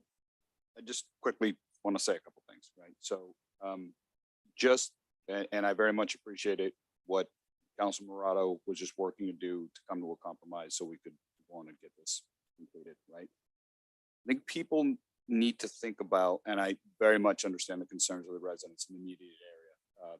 Funny thing is, I basically grew up in that house, Dr. Bianco, behind that property. My best friend lived there on the first floor the whole time I was growing up. So I know that property very well. You're talking about a 30,000 square foot property overall in the heart of Riverside, where nobody gets by an accident. Right? If you're going to Riverside, you're going there on purpose. I think the toughest decisions we ever have, the ones that engender the most discussion, maybe the most contentious discussions, are zoning decisions, right? And we as a community, I think, need to embrace the creativity of the market. I know there's concerns about things like cigar lounges and microbreweries, right? I can't see a microbrewery or cigar lounge ever wanting to go in there. Doesn't make any sense.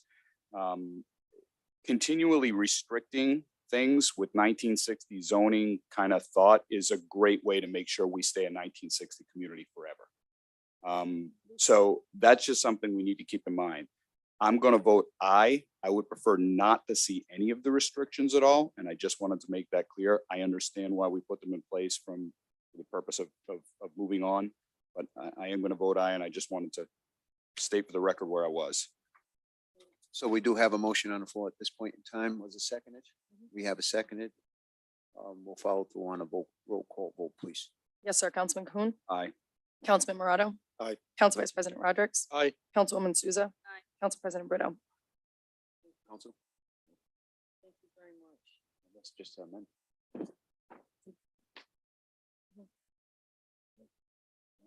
Yeah, right. Yep. Okay.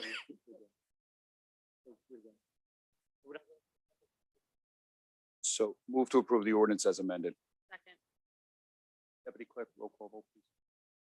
Councilman Cahoon. Aye. Councilman Morato. Council Vice President Rodrick. Aye. Councilwoman Souza. Council President Brito. Thank you. Thank you Thank so you. very much. Thank you. Okay. Next item, please. Next item, we do not have any continued business, new business, mayor communications. Appointment not requiring council confirmation and Director of Administration Gonzalez. Director Gonzalez, while you're there, can I make a request that we do something about the air conditioning in this room because it's brutal and it's cool out there and here it's an oven. This is the first time I've actually been comfortable in the council chambers. I have not been. That wasn't helpful, Anna. Thank you very much. Just being honest, I thought it was freezing when we went out again. Maybe we get multiple zones or something. Or a fan facing the gentleman at the end.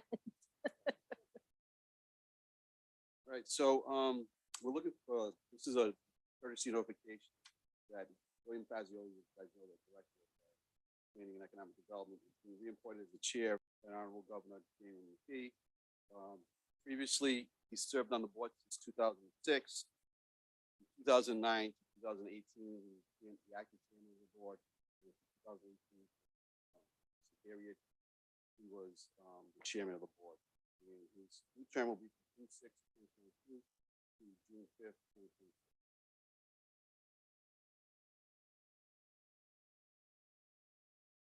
Next item for announcements and discussion. So the next, I'm going to read into the record, a letter from the Honorable Mayor of Sarasota.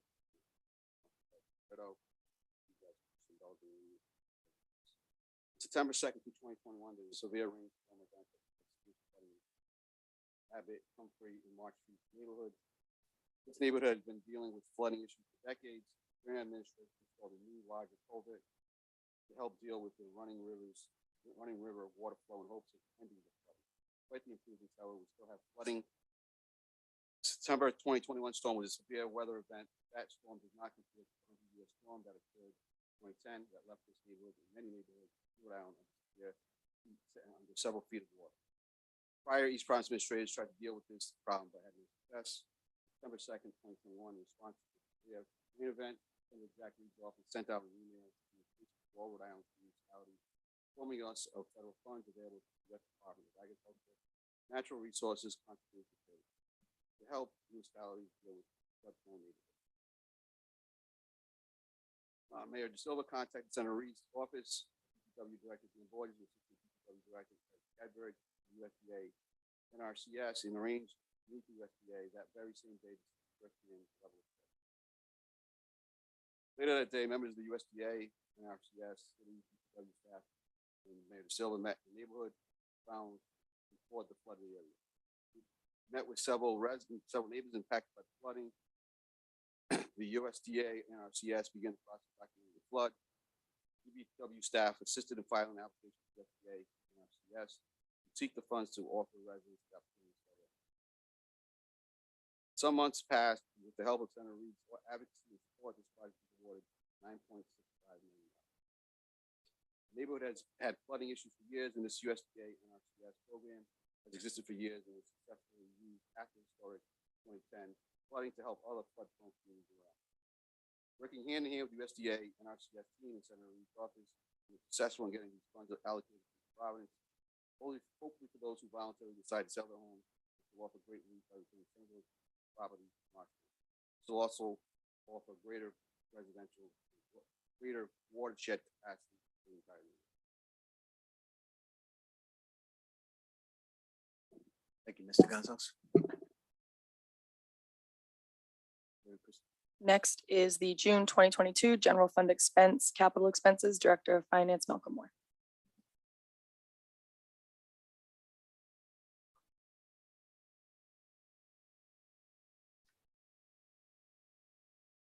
Good evening. Before you, you've got the capital report for June, the expense summary. We're right in the middle of trying to start the budget. Look at it, the questions. I have no, if I may, Mr. President, please. General observation, it looks like the budget is performing very, very well.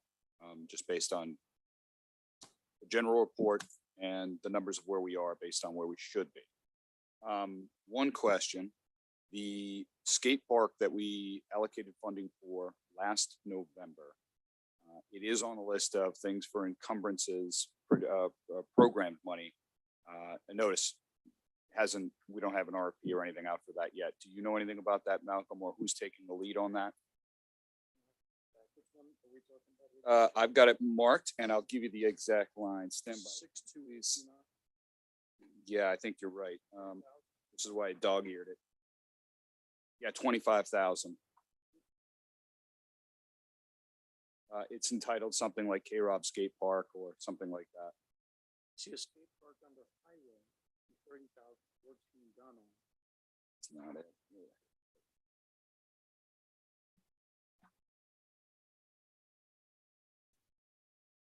Oh, I got it. So it's on page 3 of the report. It's account code 62239. Yeah. Yeah, it'd be great. Yeah, so we're actually working with K-Rob. They do some of the repairs, that there's some issues, safety issues, over the last few months. We're actually working with they are working on a design currently to make some improvements, expand upon the existing board structure there. So that's in the works between once we come up with a plan, we'll present it. Give you an update on where we stand.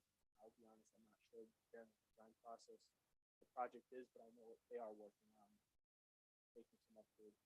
May I ask you to inquire for an update and just let us know what that looks like? Thank you very much, Dan. Thanks, Malcolm.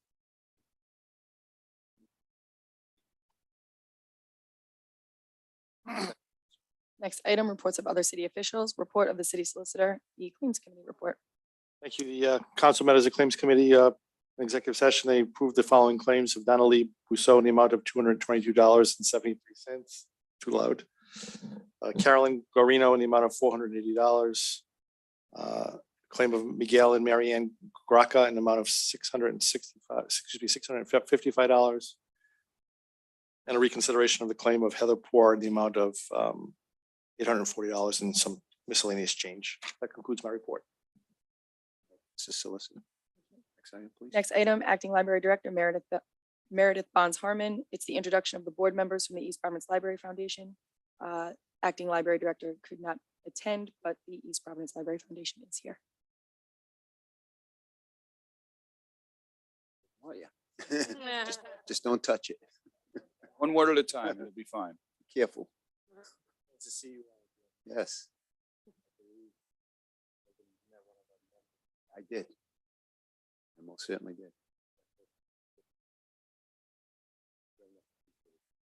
Oh, thank you for sharing that with me.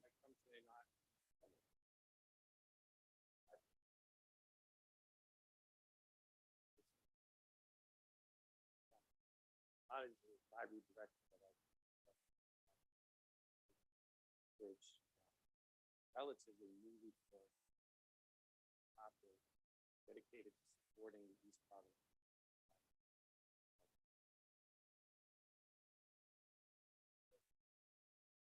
We were formed before the pandemic began, but everything spend it in coming out into the world. share the good news. It's a, not so much of a nature, but support. You as elected members of the city, serve a lot of the public.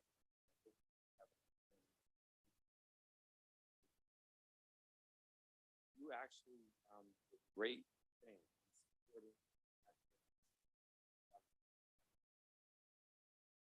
Supporting municipalities that I'm aware of actually.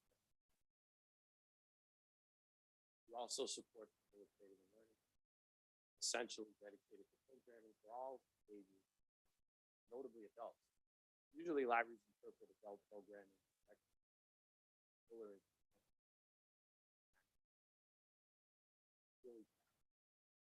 not a lot of libraries things like that, and the ones that do have large. So we have a really incredible library system here. Fortunately, as you can imagine,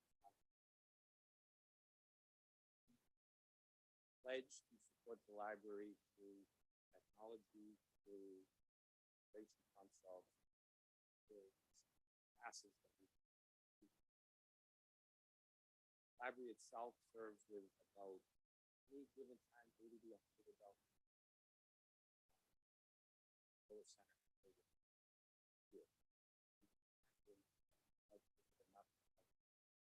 So that's why we have come into try to fill that need through private.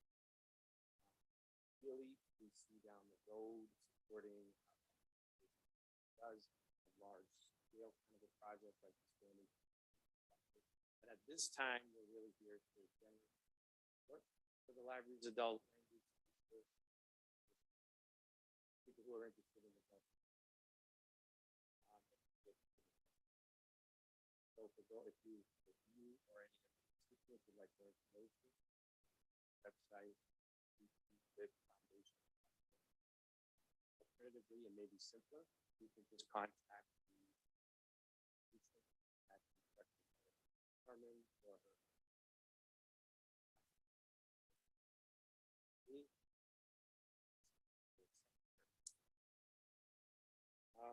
So that's my view.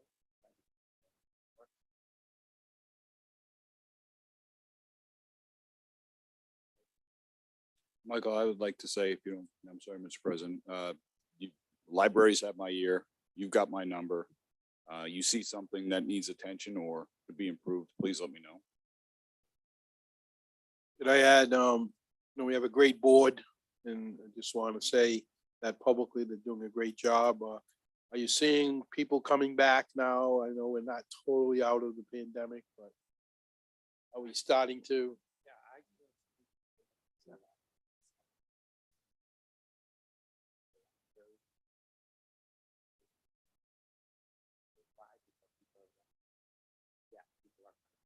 Just so are usually based on, I say are. Tends to be older folks and parents with young children. So I get it, go to the library all the time, the older folks. But the traffic certainly has picked up. I've seen it over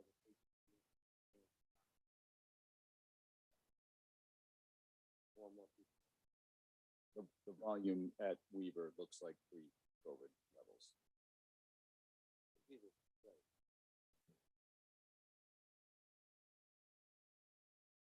Riverside is actually right now. I'm proud that we support our libraries, as you know, in many communities. I talked to some friends in Narragansett. They had a war down there over library services, closing them. We pretty much as a community support libraries. It's good to see. And the community utilizes the library as well. So, but thank you. Appreciate those words. Any questions? None. Okay. You too. Take care. Next item, resolutions for discussion and possible vote. Resolution authorizing the police department of the city of East Providence to collaborate with non-adjacent Rhode Island municipalities and police departments through a proposed and amended statewide mutual aid agreement. Sponsor is Council President Britta. This is action for discussion and vote. A possible vote. However, I will say that this resolution is a resolution that we as a council had passed early on. And I'll read a bit of this resolution to give you an understanding, and then I'll talk about a few points here. And if Mr. Borges would like to expand upon what I have to say, fine. If not, I understand it's getting late. Resolution Mr. Borges, authorizing he's the not in use the of police. previous approved bond funds, previous approved bond fund, which we all approved at this point in time for street light conversion and other lighting projects. I'm sorry. You won. Jason.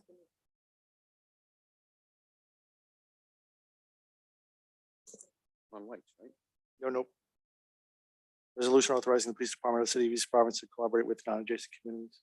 Make a motion for approval. I will, while you're looking up that up, I will just tell you that the council already passed, they did pass this one at the last meeting or a couple meetings ago, but when we jumped the gun a little bit because before it was distributed, no one had, the Police Chiefs Association did not give it to the Rhode Island Local Trust. So the Rhode Island Local Trust, who ensures most municipalities, had some suggested changes. So that's why it's back before you for another amended passage. Skipped right over that. Move to second. So with that being said, to move this meeting along, it's something we talked about, discussed, and we approved, however, based on the Rhode Island Trust, this is a statewide mutual aid. Would anyone at this point? I think we had a motion and a. We have a motion. Okay. Second, who seconded? Councilman Souza. Roll call vote, please. Yes, sir. Councilman Cahoon. Aye. Councilman Morato. Council Vice President Rodrick. Aye. Councilwoman Souza. Aye. Council President Brito. Aye. Next item, please. Next item, resolution authorizing the mayor to enter into a contract with Clifton Larson Allen LLP for auditing services, sponsored Council Vice President Rodrick and Councilman Cahoon. So Malcolm, if I may, and this is just what it says, this is a contract for our auditor to do our annual audit for 3 years, right? That I noticed we had 2 offerors and our recommendation is for the higher priced offeror. So can you explain why we're going, or we're recommending to go that way? Yes, two bids, Jihadi.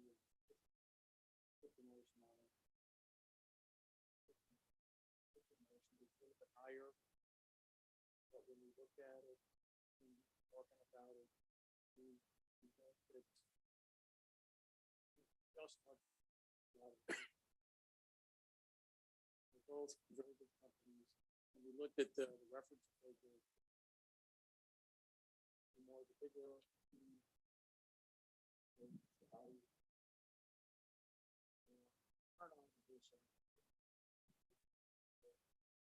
We are talking change to the motor crazy. And the question is, do we do it this year, do it for the others?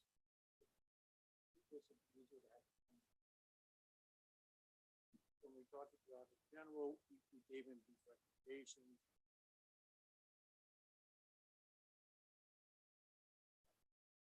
One more question, if I may. The school department had to share your recommendation, or were they involved in the selection at all, or? Okay. And is there a limit? I mean, how many, we have them currently, law allows what, 3 years? The charter allows. Other places, it could be, you have a 5-year.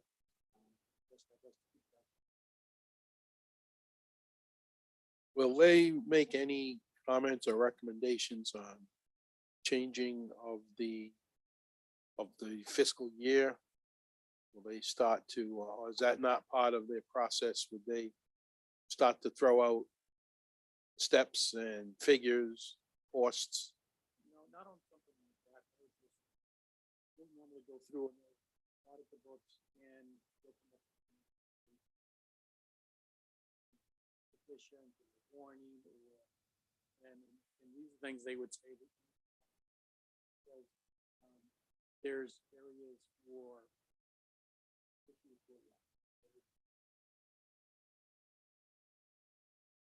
streamline the process for your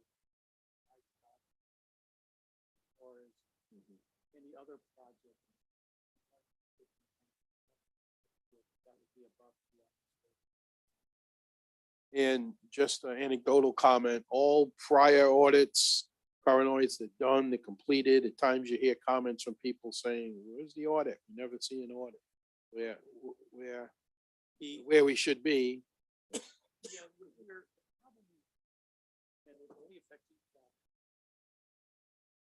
Is that our audit, our fiscal year ends in 30. For the state law, we're really supposed to have. Problem we have is to get an unqualified opinion. We don't normally receive that. Due in April, in September, you know, we were old. So we've been trying to find a way around that. The only way to do it is you would file it, qualified opinion, which, yeah, is every time you go to bond, you have to explain. So the question is, do you file late or either one? You don't have to. The state's doing better at shrinking the timeline. In this case, they'll get it in July, but for us to get it done by April, we'd be able to. I don't see that happening. We've had these discussions before, and I think the anecdotal comments that you're making, I feel like kind of directed towards me a little bit, because I have been asking for the audit, to get the audits before we get into budget season, and to date, we haven't gotten one yet. And you know as well as I do, and I've had this discussion there in council chambers, that you can provide us with at least a draft minus the pension numbers. So we as a council can be provided with everything else at that point. And then the official audit, we'll get the official audit when we get it. But at that point, without the pension numbers, we can get that. Am I correct? Or am I mistaken in saying that? No, you're right. You could. But I've asked for that in the past many times over, and it gets ignored. So I don't understand how we can bridge that, that gap. But I would like to get that information before the next budget, not months afterwards. That's my thought. Just so you know, Councilman, you were the last person on my mind. I'm just referring to questions that I'm getting from the public. Any other further questions? Thank you, Mr. Moore. Next item, please. Correct. So you said that this contract was for 3 years, but we can do it up to 5 by ordinance, but this one is specifically 3. I just wanted to make sure that was understood. Yep. The way this is. Yep. I'm good. Thank you. I just because it had come out saying that they were, ordinance allows for 5, and I didn't want anybody listening to be confused that this was potentially a 5 to 3. Move approval. Second. Roll call vote, please. Councilman Cahoon. Aye. Councilman Morato. Aye. Council Vice President Rodrick. Aye. Councilwoman Souza. Aye. Council President Brito. Aye. Next item, please. Next item, resolution authorizing the use of previous approved bond funds for streetlight conversion and other lighting projects. Council President Brito. Thank you. I was so excited earlier to get this resolution through. I'm so enthused now.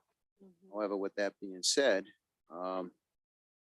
again, this is for streetlight conversion and other lighting projects that we have previously approved by the council.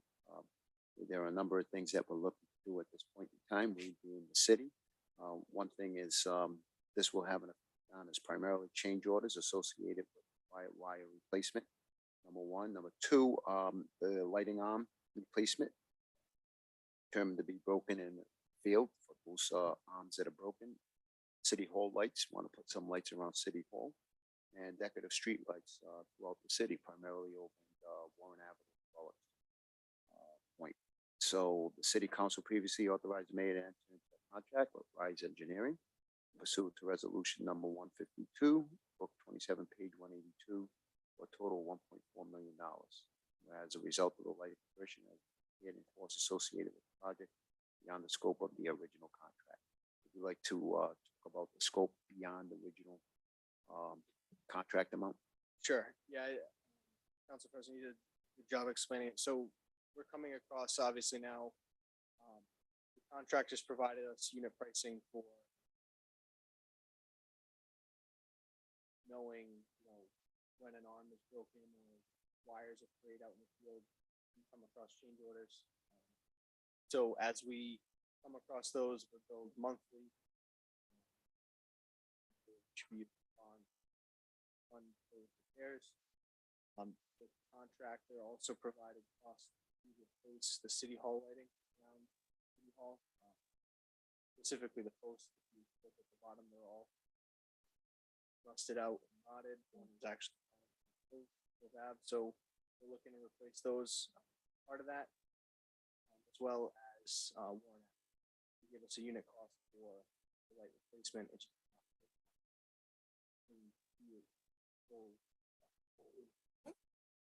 So, Mr. Borges, correct me if I'm wrong. So we're staying within the original contract amount. We're not exceeding the contract amount. You are exceeding the contract amount for the change. For the order change order. specifically. Right. Some of these other miscellaneous projects. You were provided a cost, but it wasn't included as part of Right. Streetlight. Project. It's got a unit price for that aspect of the project, right? City Hall in particular. We just did not authorize that. The original, yes. So does that mean that we're bonding for more, or did it fall under what we bonded? No, it's falling within what we Okay. have.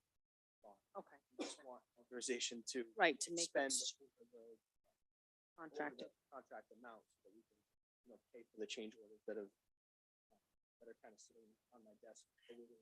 Understood.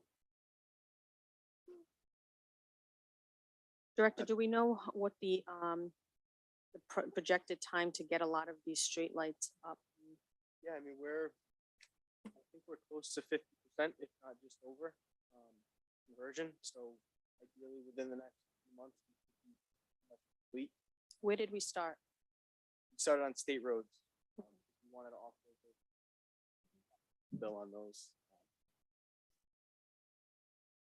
That's where we started in particular. And they have a few crews. I know that they have started. They have done some in Rumford. There's a lot done in Riverside. I'm not sure of all the locations. Okay. They've been on Broadway, they've been in Kent Heights. They're sort of everywhere. I think they're Scattered. hitting all the side streets. Yeah. As they get the.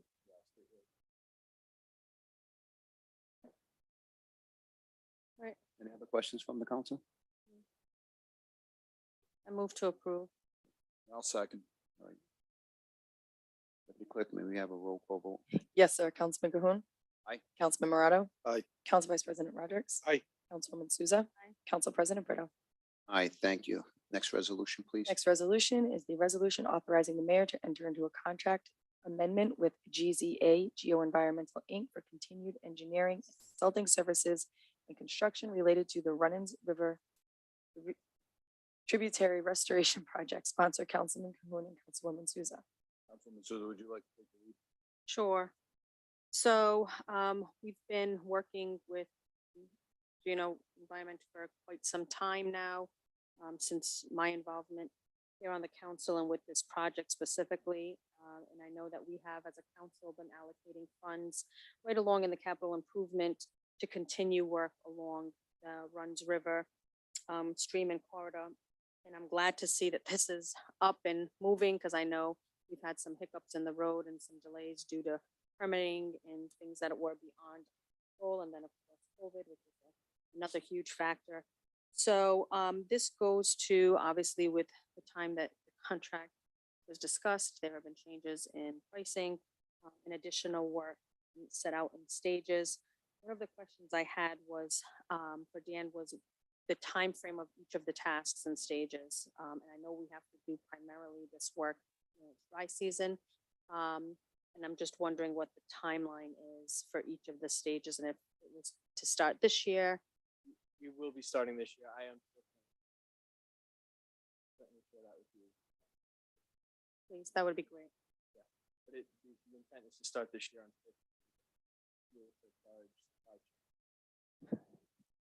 permitting, I mean, permitting.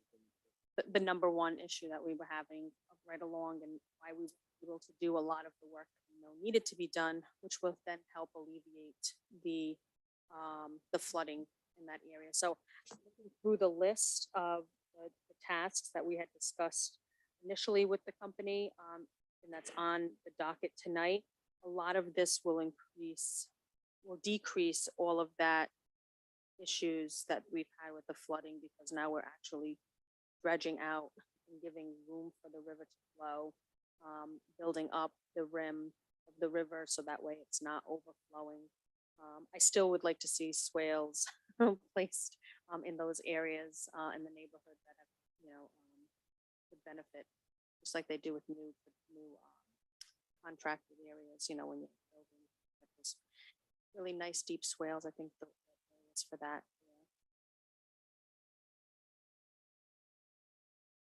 Any questions from the council? None? Move for Councilwoman, you want to approval. raise that into Second. Councilman Cahoon. Aye. Councilman Morato. Aye. Council Vice President Rodrick. Aye. Councilwoman Souza. Aye. Council President Brito. Next resolution, please. Next resolution.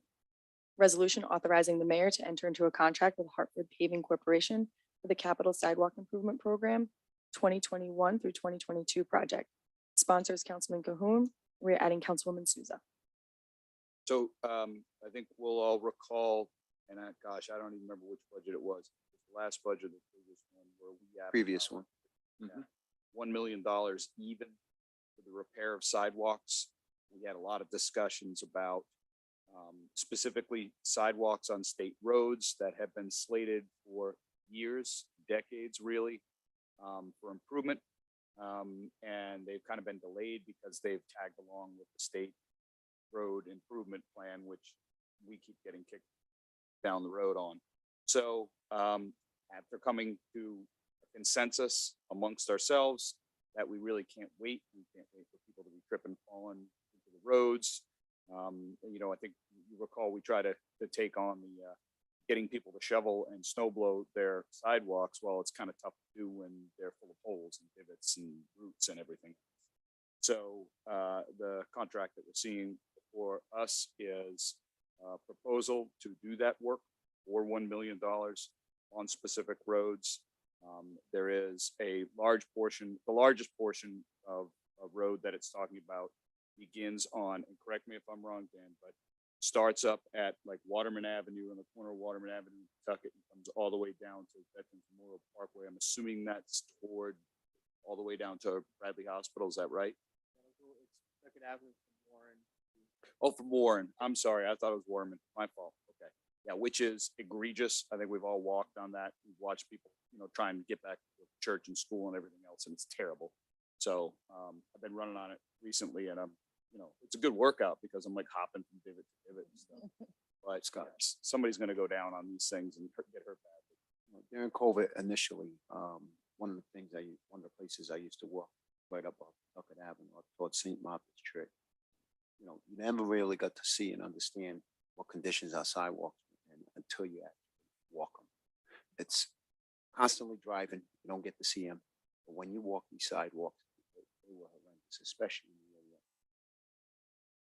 rooted to a divot over by Perry McStay, where when it rains by Perry McStay, it floods not only in the street, but in the sidewalk, over carries into the driveway, into the parking as well. I'm a firm believer that, we should take care of the state road as well and seek reimbursement later. 5 years later, comes 5 years later. At least we get the work done. It doesn't become a trip hazard, or it doesn't become a lawsuit against the city. It's something that needs to be done. And I think that we as a city should take care of it, seek reimbursement afterwards. So I do want to point something out, just so this is an asphalt solution. This is not a concrete solution. And the reason it is an asphalt solution, not a concrete solution, and again, make sure I get this right, but per my understanding, DOT would have required us to redo all the curb cuts that go into driveways and things like that, because they're not, I guess code is the right word, right? They're currently rounded, and they would need to be rounded and slanted so as to, be ADA compliant. So if we were to do a concrete solution, we would have to both pay for the concrete and pay for all that work to take place, which would extend the schedule and drive the cost up way more than we budgeted. Just to add, I mean, based on the concrete costs that we received in this, bid, we'll probably get about a highly recommend asphalt, stretching the money The 5-year. 6 when